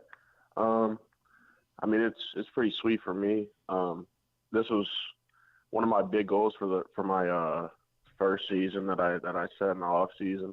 And to be able to get called up, I mean, with a month and a half left, gives me a lot of time to get my feet wet and still be prepared for what I'm going to see next year. So you mentioned obviously this being your first full season after being drafted last year. What are maybe some of the best lessons that you've learned or most interesting things that you've picked up in your first full season of pro ball? Man, honestly, it's just the mental part of the game about handling adversity. Yeah. It's such a long season. I mean, we're used to way less games in college, and to where a month makes or breaks you. But here, I mean, a month, a week, even 2 months doesn't make or break your season. So that was the biggest adjustment for me. It's funny you say some adversity, right? Because I was looking at your numbers for the season on the whole. Obviously, not just you lighten the world on fire these last couple of weeks, but I was looking at some of your numbers for the season on the whole, and I think that somebody would say, 230, he's hitting 232, like that's not good. But then I look at your on base percentage at 348, and your OPS is 752, and then adding in 45 stolen bases. I on the whole, and I'm sure there's things you want to improve. But I would think that you probably have to feel pretty good about what you've done this year. Oh yeah, for sure, 100%. I've hit most of my goals that I've wanted to so far this year. But just the fact that I've been able to get called up to AA and be able to compete at this level is one of the biggest factors for me. So I'm pretty happy so far. It's Tavian Josenberger. He's with us here on GCR. Tavian, walk me through, because a lot of us, I will tell you, I'm an old man. I'm 40. I'm a dinosaur. And, growing up, batting average was, king. That was the only thing we saw for certain players. But everyone in baseball has tried to convince me, stop looking at batting average. Only look at OPS. That's the number that actually matters. For you as a player, does batting average, do you find yourself saying, no, I'm frustrated by that. I want more hits. I want it, or are you saying, no, my game, it's not about whether or not I get a hit. If I get a walk, that's going to be 2 bases. That's as good as a double to me. Does that matter to you at all, or do the other numbers, are they more important? It's starting to matter a little less. Yeah. Pretty much my whole life, I've always just looked at batting average, and since being drafted, they preach not to look at it because that's not what they look for. Yep. Obviously, I would like my batting average to be high, but it doesn't hurt, right? Yeah, but if the org doesn't place an emphasis on batting average, then I shouldn't be stressing about it. So yeah, OPS. Have you always been this level of base stealer? Is this something that's just been a part of your game forever? Yeah, pretty much. In college, I didn't really get the opportunity to run as much as I would like. Okay. But I've always been fast, and I've always stole bags. Do you have a rule for is it the green light is always on? Is it just that when you're this successful you always have a green light, or are there rules for when you go? We always have the green light, but you want to pick good times and smart times to run, where you're not going to run yourself out of innings or you're going to put yourself in a good position to score. So we always have the green light, but we try to pick and choose the best times. Do you have oh gosh, I you say that not every stolen base is made equal, right? Do you have one that you're most proud of, that was key in this spot, and that's do you have something like that? Not really. Okay, fair not enough. Really. Not really off the top of my head. Hopefully I can get one. in the bigs that'll come, yeah, obviously. Right. That's the more important part. The other side of this too, obviously, what's it has been the adjusting to. Have you noticed the difference in just the short time? And I realize we're only talking about a couple of games. Is it the difference that people make it out to be from high A to AA, or has it been sort of no, these are basically the same guys that I was competing against? Just in these 2 games, I feel like it's pretty similar from what I've seen. But I know that the arms are better. I know the quality of talent is better. I know the games are cleaner. But so far it's just baseball. You have played a lot of different positions this year, but specifically all of the outfield spots. What is the difference? I know if I ask you hey, what do you think your spot is? You're going to say whatever the spot is that gets me to the major league level, and I understand that, right? But what is it that from spot to spot, what is different that people maybe don't know about, that just sort of assume, hey, anybody could play right field? Yeah. I feel like a lot of people assume, if you're a good athlete, they can just throw you somewhere in the outfield. Right. But, for me personally, I feel like center field is the easiest to get a read. I feel like you have the most time. But right field and left field are tough, especially if you're not used to playing them. It's just a completely different ball flight, completely different reads. You got to deal with the wall, the foul line, sometimes the bullpen on the field. So it's a lot of stuff that goes into it. It's not super easy. Also, there's something about playing center field. Like, you get to call everybody else off, right? Like, that's got to just being the alpha, right? It has to be pleasant. Yeah, 100%. Right? 100%. Like, this is mine. Get the hell out of my way. Do you ever have to remind yourself that, like, when you're playing one of the corner outfield spots, like, oh, crap, I got to defer to this guy? Do you have to remind yourself of that a little bit? Not really, because, we've talked about pop-up priority. Yeah, right. A million times in our life, but, sometimes you want to catch the ball. And honestly, sometimes you don't. So, hang on. What does it sound like when you call? Are you the authoritative type? Like, are you screaming when you're calling somebody off? Usually no. Usually, if it's an easy play, usually I'll slip in a little joke or something. But, hang on. Can you give me? I've never heard this chatter before. What might you say in that moment when you're calling somebody off? Well, if I'm not catching the ball, then I'm definitely going to say something silly. Like, the ball's coming down, I'll give him a little, something like that. But I won't, I'll scream if I have to scream, but usually not. I really love this. I love the idea of you just messing with everybody a little bit. You and Enrique both coming up together, right? And both being a part of the same draft class. I saw a picture that was shared of you guys. What's that relationship been like? Two guys kind of similar, right? Like, played similar positions, a similar skill set. What's it been like getting to know him? Did you know him at all coming up through the SEC beforehand? So I knew him from playing against him, and then we met again at the Combine. And then just found out that we were going to OC together. And, honestly, our relationship it's been great. We've gotten really close over this last year. And I'm looking forward to climbing the ranks with him. And then I don't know. I was trying to do the math earlier. Did you know Heston at all? I know he's a few years older, but like, did you have any relationship at all there? I did not know him when I got drafted, but after I got drafted, I met him and then worked out with him last offseason. So. That's cool, man. That's cool, being able to establish that connection a little bit more. What about getting adjusted to life in, Maryland? Have you become, a crab cake person? Have you gone out for seafood much, anything like that? Not as much as I would like. Not as much as I like. I still have to try the Maryland blue crabs.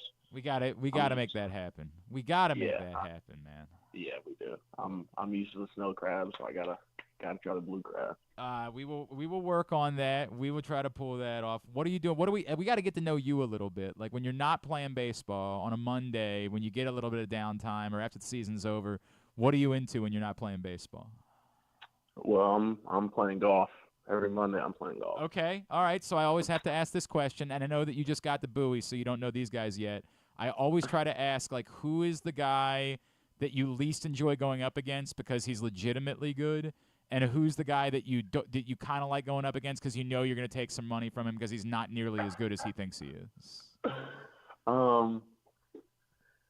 Yeah, I haven't played with all the guys from Bowie. I played with a couple of them in spring training, but from what I've seen, Servidio's really good. Really? Okay. Yeah, Servidio can swing it. And then the guy I would love to play against would definitely be Enrique. Not that he thinks he's better than he is, but he just started playing golf this year. So, so you got a huge leg up on him. Yeah, I got a little leg on him. I like that, man. All right, and this is the critical question. It's week 1 of the NFL season. Ravens Chiefs. Any chance we can win you over to our side of this conversation? No shot. Oh, no shot. 22 years. Jeez, man. All right. I guess I can understand that. I guess I can understand it. Hopefully there will be sadness for you, but only that. We want happiness on the baseball field, just sadness in that way. Hey, the Baysox get back home next Tuesday. Great events coming up all next week, including Military Appreciation Night. Woof Wednesday, Sneaker Dome night, where they're doing a celebration of your best kicks.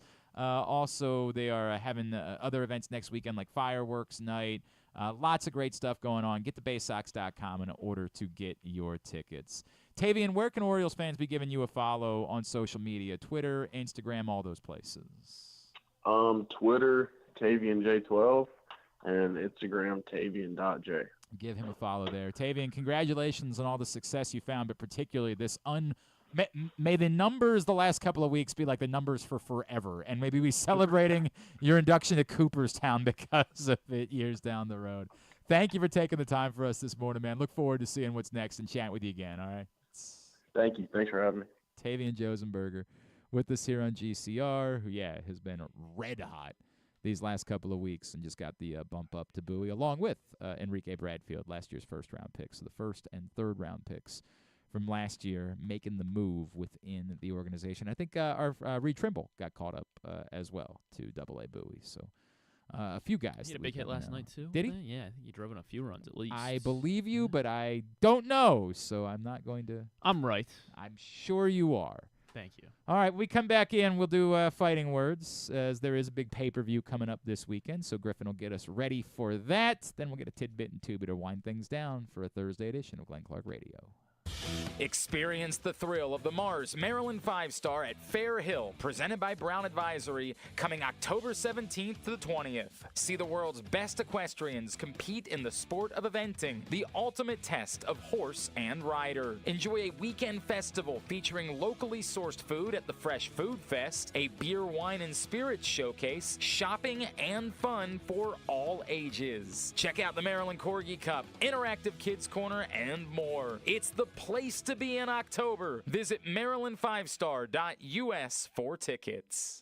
Treat yourself and taste the Baltimore tradition that is the legendary Costas Inn. Hey, it's Stan the Fan Charles. For over 50 years, the Costas Inn has been a Baltimore original, dishing out their legendary fat, delicious, award-winning crab cakes and steamed crabs. It's crab season, so sit back and crack some crabs while watching the Birds pursue another divisional title on Costas's 15 TVs. On Monday night, the Costas Inn offers their half-pound jumbo lump crab cake with two sides for under $30. So head on down to the Costas Inn today at 4100 North Point Boulevard or visit them at CostasInn.com.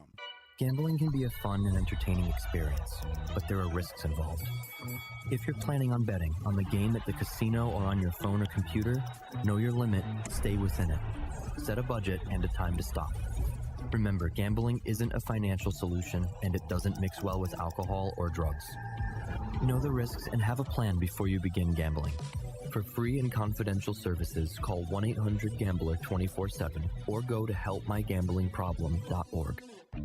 Make the most out of every day in your Toyota RAV4. Available in hybrid or gas-only models. A RAV4 can get you where you want to go in style. Check out buyatoyota.com for deals on new RAV4s from your local Toyota dealer today. The drug scene in Maryland is changing. Fentanyl and xylazine are being added to street drugs, and you may not even know it.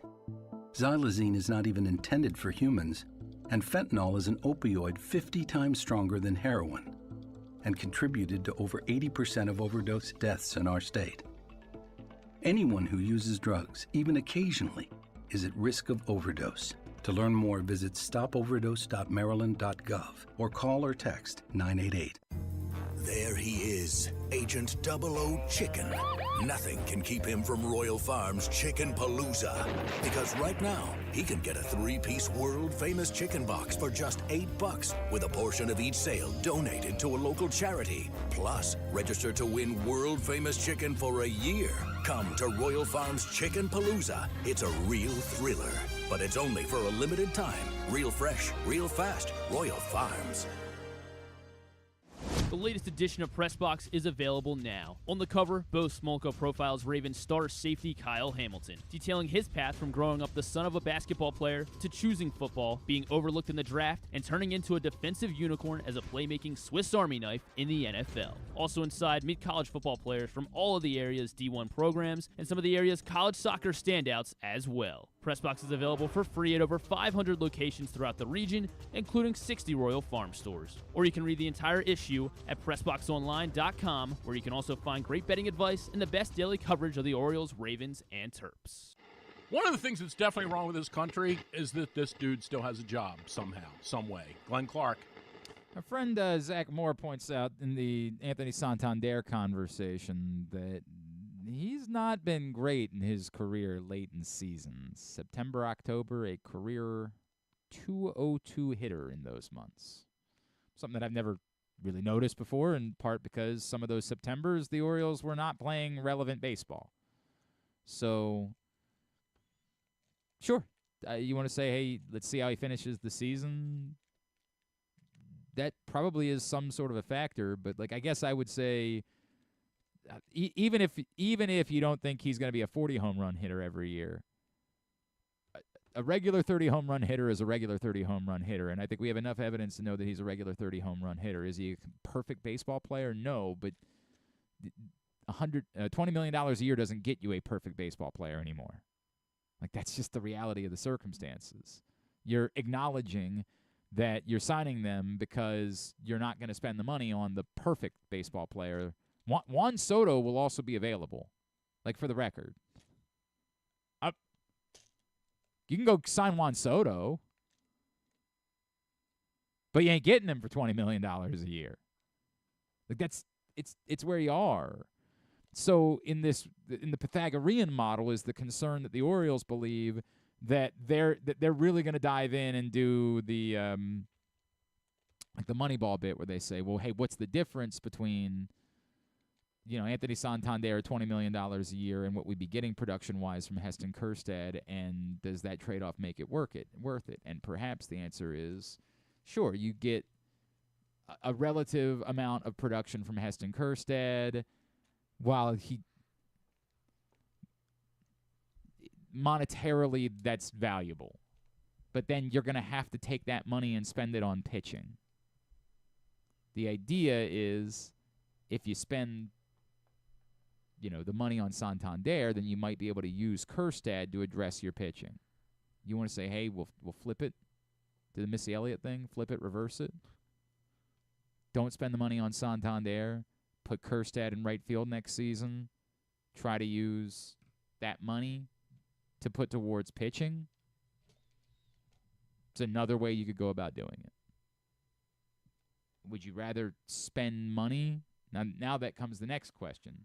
Would you rather spend money on pitching, knowing the volatility of pitching, or would you rather spend assets on pitching and try to find, like Seattle Mariners perhaps, that still has a surplus of pitching that is more cost controlled but could use a little bit more in terms of a bat? I guess it'll depend who's available, but also they've made Victor Robles into it. Man, that is what a story that is in Seattle. God. I don't have the answer. This is the old talk show host thing. I don't have the answer. I'm just asking the question. I am, right? I don't have the answer. I would think you've got to do one or the other. Either you're going to sign Santander and try to use Kjerstad to land you some pitching, or you're going to let Santander walk, play Kjerstad every day, and then you're going to have to spend the money on the pitching. One way or the other.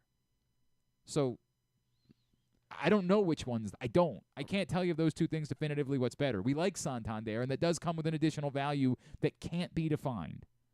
I'm okay with him walking as long as they do spend money. And if Heston Kjerstad proves to be the guy that we think. I mean, there are some things about Heston Kjerstad's swing that you don't like. He's also not a switch hitter. That, the value of having a switch hitter that you can't play matchups, that you don't have to, that is valuable in a way that can't be defined. But if Heston Kjerstad can be at least as productive as Anthony Santander on average, maybe not this season specifically, right? Because, this is kind of otherworldly. If that production can be matched by Heston Kjerstad, all good. As long as you have another plan for addressing pitching. All right, it's a Thursday. Every Thursday, we let Griffin talk about the thing that he cares about. It's time for Fighting Words. It's Fighting Words with Griffin Bats. Fighting Words also brought to you by Sports and Social, where you can watch the UFC fights on Saturday night. It's always, those fights are free, and of course, be thinking about your fantasy football draft and how much more pleasant it would be if you let them take care of everything for you. All you can eat entrees, drinks, custom draft kits, trophy for the league winner, and on top of that, you're inside Sports and Social with the giant. Look, imagine if you planned it out for like one of those nights during Labor Day weekend where there's college football being played and baseball going on and the U.S. Open, and you got all of them and the UFC up on the screens. Are they doing a pay-per-view Labor Day weekend? No, they're not. Okay, I didn't think so. Well, I mean, they're gonna have fights. They're not that weekend actually, but. Well, how about that? So you were just wrong. I guess so. Okay, very good. Well, we were talking about Saturdays in general. I said that weekend. Of Labor Day. Yeah. I did say that Labor Day weekend. You did. I said those words. PressBoxOnline.com/social. PressBoxOnline.com/social. Go find out more about hosting your fantasy draft party at Sports and Social inside Live Casino and Hotel. Yeah, it's UFC 305. Dricus du Plessis versus Israel Adesanya for the middleweight belt, 185. It's a great card. I obviously get particularly amped or excited for these cards that are like in special locations. They're in Perth, Australia this time around. What time is it in Perth, Australia? It will be. They're 12 hours ahead, so it'll be 10 a.m. Yes, 10 a.m. when the main. But I guess starts. the fights start at like 5 a.m. They'll start around like 6:30, 7 a.m. I guess, which is. I mean, those fights usually have empty arenas at that point, so like it's not going to be that crazy, but it will be a particularly empty arena. Yes. Well, I mean, we'll see. We'll see. But yes, I think by 10 a.m. though, it should be fantastic. I think they'll be fine by like 9 a.m. Yes. And it's pay-per-view. I think the pay-per-views they typically always deliver. I guess we should cover because I haven't talked about 304. The London, or it wasn't London, it was Manchester. It was not particularly. We're not going to keep talking about an event that happened 3 weeks ago. It wasn't particularly a great card. I mean, obviously, it was the timing thing with them fighting at 3 in the morning. Yeah, 3 in the morning, and then the main event was like around 5 a.m. Yeah. Or the two main events. Yeah, it was. I don't know. Did we talk about this? They had a Ben Roethlisberger graphic also show. It was just a bad night for kind of the UFC. So yeah, it kept popping up too. Ben Roethlisberger. It was like, my theory is that they were in Manchester doing a too. Big Ben bid. Yeah, they were doing they were looking for like because it was like they were showing people like stars that were in the arena as well, and instead they just kept it was Ben Roethlisberger, third down miscues, and then it cuts to like Alexander Volkanovski sitting ringside.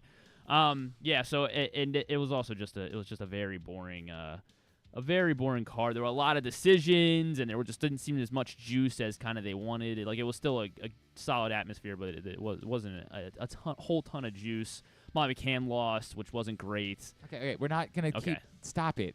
Muhammad Makayev got cut. Stop as well. So just this is undefeated fighter. This week, and he pulled down the pants. Okay, that's weird. Manel Kopp. That's weird. I would probably not do that. Yeah, and the UFC decided to cut him. Apparently, he's a weird guy.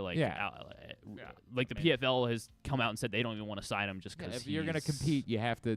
Yeah. You have to understand there's rules of competition. Yes. Okay, this week, this card. It should be it should be a great card. I'm Griffin's like, remember that thing that happened a month ago? I wanted to talk about it, and then I went on vacation for 5 weeks, and so I'm gonna force my way back into talking about it. I'm very. I don't know like how much because I'm a big Israel Adesanya fan, so I'm very excited for any time he fights, obviously, and like I follow him on all the social media, so I don't know how much like I feel like the marketing's been a little bit down. I think overall just because they don't have a co-main event for the card, like they don't have like a second title fight or anything. And interesting. Are there Australians on there? The Are card? Yes, there are New Zealanders and or I guess Kiwis as yes, I do believe that's a Kiwis and Australians all up and down the card. So it's definitely panders to the Australians. It'll be a great event, but I feel like selling it has been slightly down. Like Izzy can sell a card obviously by himself, but I feel like he hasn't been running his mouth nearly as much. And I guess maybe it's because he's technically not defending the belt this time around. But he is coming in. It was a great stat from earlier this week. It'll be his 13th consecutive, his 12th consecutive fight title fights over a 5-year span, and he's tied for the third longest streak in UFC history. Okay. Behind only John Jones, Demetrius Johnson, and he's tied with Amanda Nunes and Georges St. Pierre. So I mean, I'm very excited for Izzy too, because I feel like every time he loses, he does come back with like a vengeance, and his last career loss was before COVID, and then he it was over COVID when he fought Jan Blachowicz up at 205. And just kind of got bullied by Jan Blachowicz just because he was bigger. And then he came back down at 185 and just beat everyone that he had already beaten again, Marvin Vettori and Robert Whittaker and Jared Cannonier. And then when he lost to Alex Pereira, and then came right back and did knock out Alex Pereira. So he's coming off that loss to Sean Strickland, which was last September. And, it feels like he's been kind of quiet, for Israel Adesanya's standards, and we haven't really heard much from him, so I feel like we're going to get another focus. He's the favorite. It's a pick'em, I'm pretty sure. It is. Okay. He's minus 115. All right, so there you go. It's minus 115. Dricus du Plessis is minus 105. And, they haven't really played up this Africa versus Africa thing that they've talked about in the past. So Dricus du Plessis is from South Africa, and Israel Adesanya is Nigerian. However, he trains in New Zealand. He's pretty much a New Zealander. Israel Adesanya is. Du Plessis still trains in South Africa, so that's why in the past he'd been like, I'm the real African, fight me, fight me. That's a bad. Look, I know that's what they do is bad, but that's very low on the lowest common denominator.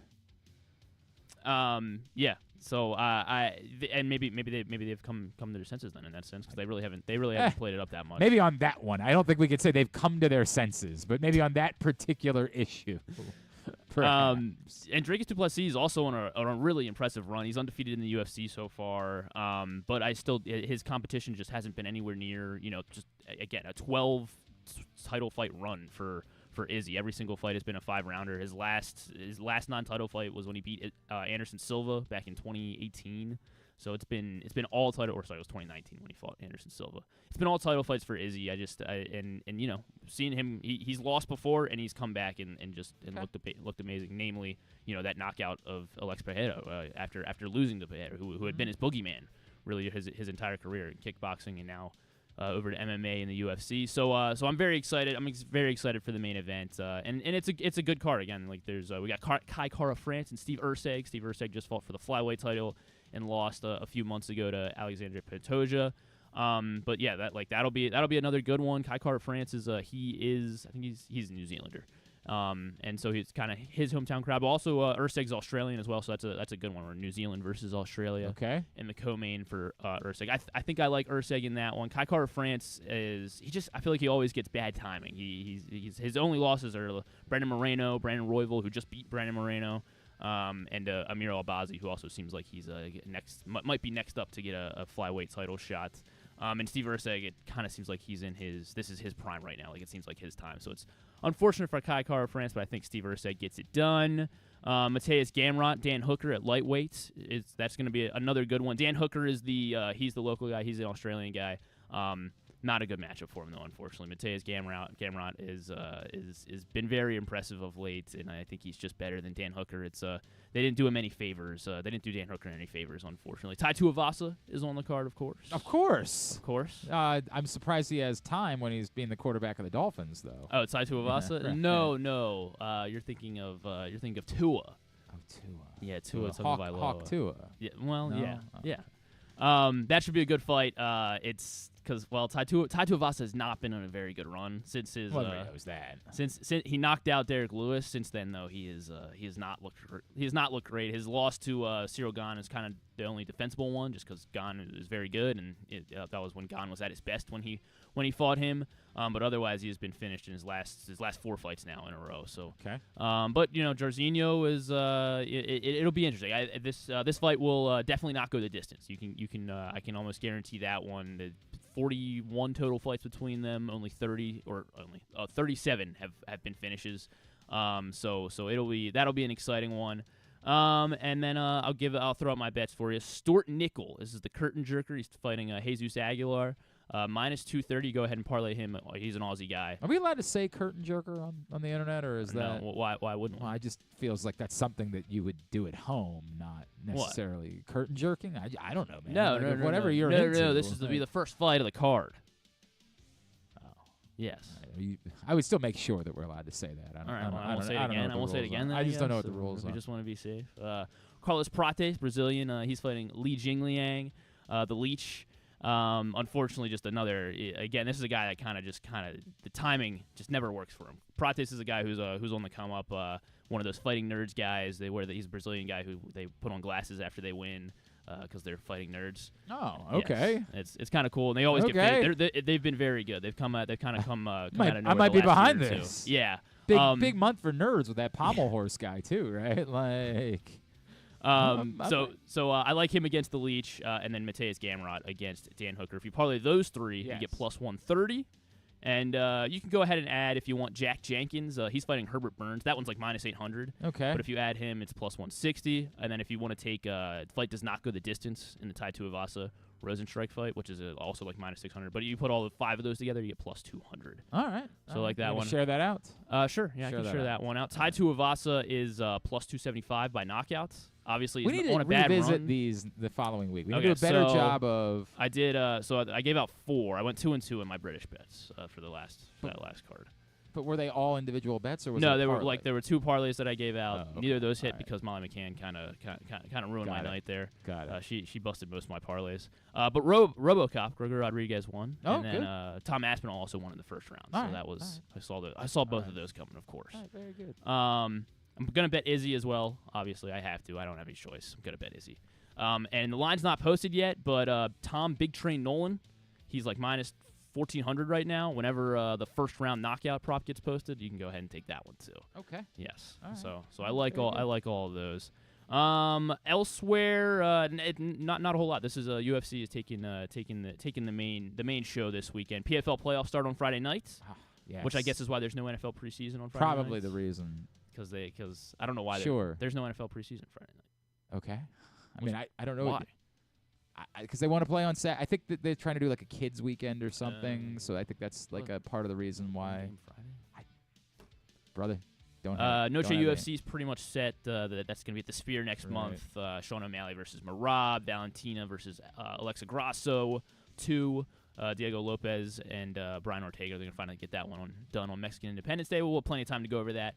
No notable boxing either this weekend. You say we'll have plenty of time. When we get into football season, I'm not sure that we do have time for this. All right, well, I guess. We got a lot of Thursday stuff. Yeah, you're right. Yeah. Terrence Crawford did, that was 2 weeks ago, but Terrence Crawford got a win a couple weeks ago. Shakur Stevenson and tank talks apparently continue, but nothing really official has come out. Yeah. Oh, and I guess Olympics, American wrestlers were a little disappointing. 2 did come away with gold. Amit Allure and Sarah Hildebrandt won gold. Spencer Lee lost his gold medal match, so he got silver. Kennedy Blades took silver on the women's side as well. Kyle Dake took bronze, and Helen Maroulis and Aaron Brooks also took bronze. Aaron Brooks, his semifinal match was just very disappointing. He was up 3-2. He was up 3-0. Hagerstown's Aaron Brooks. Yes. He was up 3-2 in the final 5 seconds, and the Bulgarian guy his name was Magomed I had it. Ramazonov. Ah, yes. He flipped him and got a takedown. You can really hear it. It's beautiful when you say it that way. Rama. So he was up 3-0 with 90 seconds left. Ended up not great. The other guy got awarded 2 takedowns in the final 90 seconds. Not very great. disappointing. Kyle Snyder placed 5th. Yeah, as well. So that was rough. That was a little disappointing. Rough. So that was your Olympics, your quick wrestling Olympics. Yeah, right. I did see too that your boy, your guy, what's his face, Jake Paul wants to be in the Olympics in 2028. And this not gonna say he can't. Well, the effed up part is because it's not like the highest level of boxing. I don't even know. Like I could possibly. Jake Paul isn't a boxer, but I don't know if the people that he's competing against are high level boxers or not. Like my gut says no. This is him just trying to get attention. This isn't a real thing because it would require him actually facing. There would have to be some real fights along the way, and he's not really a boxer. So like my gut still says no. But it's one thing. Like I know he can't beat the best of the real boxers. I don't know what his skill level is against Olympic caliber boxers because I don't follow the sport nearly close enough. Michael Bisping apparently came out and was talking about it. He says he's intrigued by it, Michael Bisping, just because. What would Michael Bisping know about the topic? Well, because now he knows that he can't handpick all his opponents. And, That's all. And right, this is why again. So it would become my gut tells me it. Well, no, and always my gut no has never been. My gut tells me he can't do it still, but again, I just don't know enough about. I would have to default to a boxing person. I don't know enough about the level of competition and the frequency of the competition and all that to know. Like, what I do know is that he can't, to your point, if he participated, I would find it very hard to believe that here's where I'm going to have to stop myself. To say that there's no way that the Olympics would ever do something that wasn't on the up and up, I would like to hope. To say that definitively, I can't say that either, right? The Mike Tyson Jake Paul press conference this Sunday. Oh, I did God, miss that. definitely Yeah, can't. missed That's really important. It's got a fart noise. All right, there we go. That's fighting words for this week. Let's go ahead and get a tidbit. Have you ever thought of taking a cruise to these wonderful destinations with sunny skies and beautiful beaches? Well, wait no longer. We're ready for you to cruise from the Cruise Maryland Terminal. Have a little phrase that you can go from baggage to margarita in about 15 minutes. Choose fun with an array of destinations, onboard activities, entertainment, and world-class cuisine. Contact your travel agent and book your cruise today. Let your adventure begin. What you got? So, yes, Kobe Mayo did get his first hit last night. However, before that, this came from Jake Rill last night. Since 1961, he set the Orioles record for a player to begin their career with 18 straight hitless plate appearances. So, Kobe Mayo forever now in the Orioles history books. 18 straight hitless appearances to start his career. How about that? There was a tie at 17 before. No. Cesar Tavares. I feel like I actually do remember that name for some played reason. in the 90s. Yeah.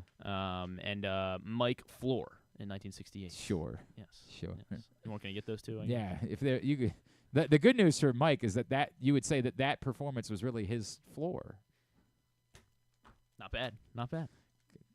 Over the weekend, Pete Alonso had a 2-home run game. What was unique, though, is he had both home runs were over 450 feet and 110 miles per hour off the bat. So he became in the StatCast era, so since 2015, the fourth player to have a 2-home run game with two 450-foot homers, both 110 off the bat. Fourth player? Yes. With two 450-foot home runs. Stanton? And 110 mile per hour. Stanton? Surprisingly, not Giancarlo Stanton. Sheesh. Who knows? Maybe he had a 109 in there. Just right? didn't hit it hard enough. Now I'm not sure. I was so confident that it was going to be Stanton. How about Harper? Not Bryce Harper. Ohtani? Not Ohtani. The other, all four of them are right-handed. I don't know if that'll help, but not really. We're naming left-handed guys, so I thought, Right. No, I hear you. This is a fact. I mean, I hear you. They're all right-handed. Manny Machado. No, not Manny.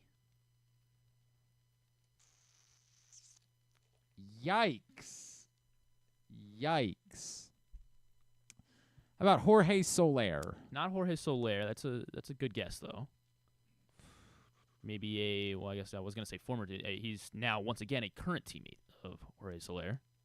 Once again, a current teammate of Jorge Soler. Once again, a current teammate of Jorge Soler. So then it would be... once again, I mean, I don't think it's Acuna. No, it is not Ronald Acuna.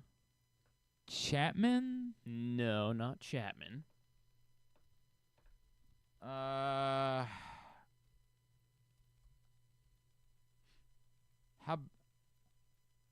Oh, I meant Olsen. Not Olsen either. Is who I meant. But he doesn't hit right-handed, does he? No, yeah, he's left-handed.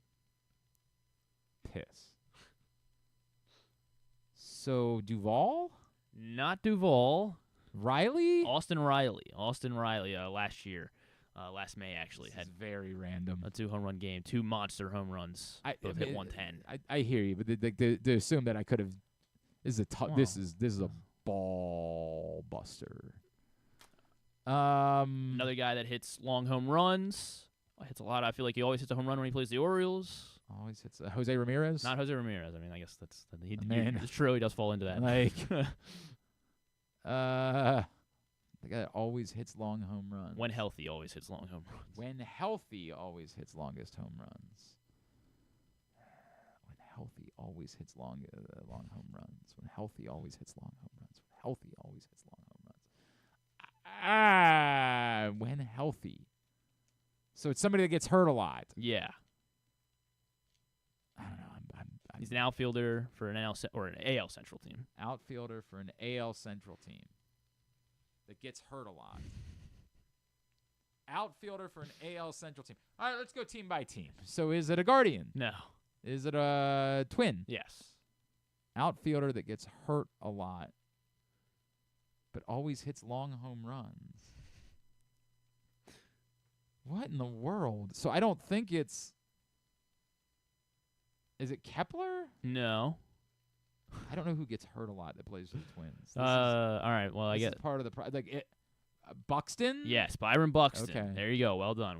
Pete Alonso, I guess I Byron didn't know Buxton. that Buxton hits a lot of long home runs. I guess I gotta be honest with you. I feel about like that. I feel like I always happen to go to a game where the Twins are playing the Orioles in Camden Yards. Just whatever, it just happens to work out that way. And Byron Buxton almost always hits a home run, and like 2 years ago, he hit one over the bullpens, and I was like, "What in the I gotta be honest with you, I do not associate Byron Buxton with particularly long home runs. I do. Clearly, yeah, that's the case. And then the first guy to accomplish this feat, maybe a little bit aided by his environment. Todd Helton, not Todd Helton, in the Statcast era. He did it in 2018 with of course the Rockets. Yes, really? Yeah. Story? Yes, Trevor Story. All right, well done. Very good. I wasn't really all that well done. That one was you got brutal. Brutal. Let's get totally tubular. There is a place where tradition, family, and community gather, where the aspirations of talented young competitors takes root, and where the crossroads of history, culture, and renewal come together. This spring, experience America's newest and most innovative ballpark, Meritus Park in Hagerstown, Maryland, home of the Atlantic League Flying Boxcars. Plan your getaway today. You're welcome in Hagerstown, Maryland. All right, back in. Oh, sorry, not back in here. Let's get tubular. My brain, man. I just saw this awful story. So John from Little Rock just shared this with me. Apparently, there was a tragedy with Franklin High School football that. A player suffered, some during practice, some sort of medical emergency and has passed away, and it's just awful, and it's just like you hate this, and we don't know any more of the details yet, but really kind of sent my brain somewhere else. So I have to apologize. I was not ready to turn back around at that moment. I'm very sorry, and obviously. True thoughts and prayers to everybody connected with Franklin High School football, and obviously the family of the young man that passed away. But I can't imagine, like what that does to everyone involved. That's just awful, awful, awful. There is no good way to transition. Sorry, no good way at all to transition from one topic to the next. But we'll go ahead and do tubular because we played the thing. Here's what's coming up tonight. Orioles, Red Sox in Baltimore, 6:35 on Masson. Nick Pivetta, Zach Eflin, the pitching matchup there. Masson 2, Nationals, Phillies at 6:40. MLB Network, Mariners, Tigers, 1:10. Dodgers, Brewers later on. That's joined in progress. Fox Sports 1, Twins, Rangers, 8:05. MLB TV, Athletics, Mets, 1:10. ESPN Plus, Braves, Giants, 3:45. Covers a Little League World Series all day on ESPN. WNBA season back after their Olympic break. Tonight, the Mystics are at the Minnesota Lynx at 8 o'clock on Monumental on ESPN3. Amazon Prime has the Phoenix Mercury and Chicago Sky at 8 o'clock. ESPN, New York Liberty, LA Sparks at 9. The PGA Tour playoffs are underway. Round 1 of the St. Jude at 2 o'clock on Golf Channel.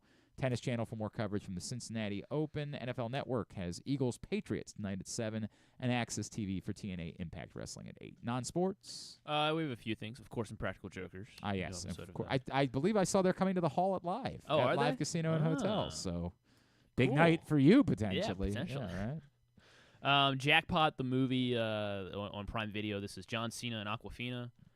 And just saying John Cena and Aquafina is so like it sounds like the type of thing that like in 30 Rock they would have made as a fake movie. I got an offer to be in a picture with John Cena and Aquafina. So she wins. Aquafina wins the California. I like both of them. State lottery. Oh, good for her. And I don't. For some reason, they said it just 5 years in the future. But it's because the rules are if you kill the winner of the lottery, like everyone, it gets publicized. So it's like, oh, Aquafina won the lottery. If you kill them, you then get the rights. You then get the rights to the lottery. What the hell, kind of. So for whatever reason, John Cena decides to help her, and then they're trying to survive. Has to stay alive for 5 years. Is that no? She's got to stay alive for I think the rest of the day, or like until like the next day. I think like she's got to survive. Okay. Yeah, and everyone's trying to kill her. So. Okay. Season 3 of Bel Air, also on Prime Video. No, it's on Peacock. Oh, it's on Peacock? Yeah. All right. Thank you for correcting me. Yeah. And then Emily in Paris, Season 4 on Netflix. I've never viewed Emily in Paris, but... Aubrey Plaza. I like Aubrey Plaza. I've never viewed it either. I don't even know what it's about. It's about Aubrey Plaza. Her name's Emily. And very well done. Couldn't have nailed it any better. I Thank you. I think you can guess where she is. The big sell from whole GB. Now I got to watch. When you say it like that, We're 4 seasons behind now, so. Got it. Catching up to do. All right, very good. Thanks today to Howard Griffith from Big Ten Network, David Schoenfield from ESPN. Thanks to DJ Shockley from down in Atlanta, and to Tavian Josenberger. We'll get all that up in the greatest hits section of the... Oh, my God. It's so good. Oh, yeah, right. My bad. That's on me, not on you. Hey. I screwed up. Take it easy. I'm wrong. I got it wrong, and I'm sorry. It's okay. Tab at GlennClarkRadio.com. Tomorrow, Stan will be here. We're chatting with St. Francis' own Blake Corum. Yes. Rams running back. Correct. How about that? Correct. That's cool. Jim Callis will join us. Okay, talk about the new prospect we'll go list. out to Norfolk as well. Chat with Brandon Young. So everybody's raving about Brandon Young. Michael Elias mentioned him the other day as well. Big push for Brandon Young recently. So maybe somebody that they think can be helpful before the season is over. We will find out. But we'll chat with him tomorrow. All right, very good. Thanks, everybody at PressBox. All of our great sponsors and partners, including the Maryland 5-Star, Live Casino and Hotel Maryland. Visit Hagerstown in Washington County, Cruise Maryland, Ocean City, Easy Pass, Royal Farms, Ed Block Courage Awards, HelpMyGamblingProblem.org, the Costa-Sin, MSAA, the Baltimore Orioles, your local Toyota dealer, BuyAToyota.com. Thanks to Griffin at Griffin_Bass. Follow us, Twitter, Instagram, and TikTok at Glenn Clark Radio. Have a great Thursday evening. Go Birds, Duke sucks.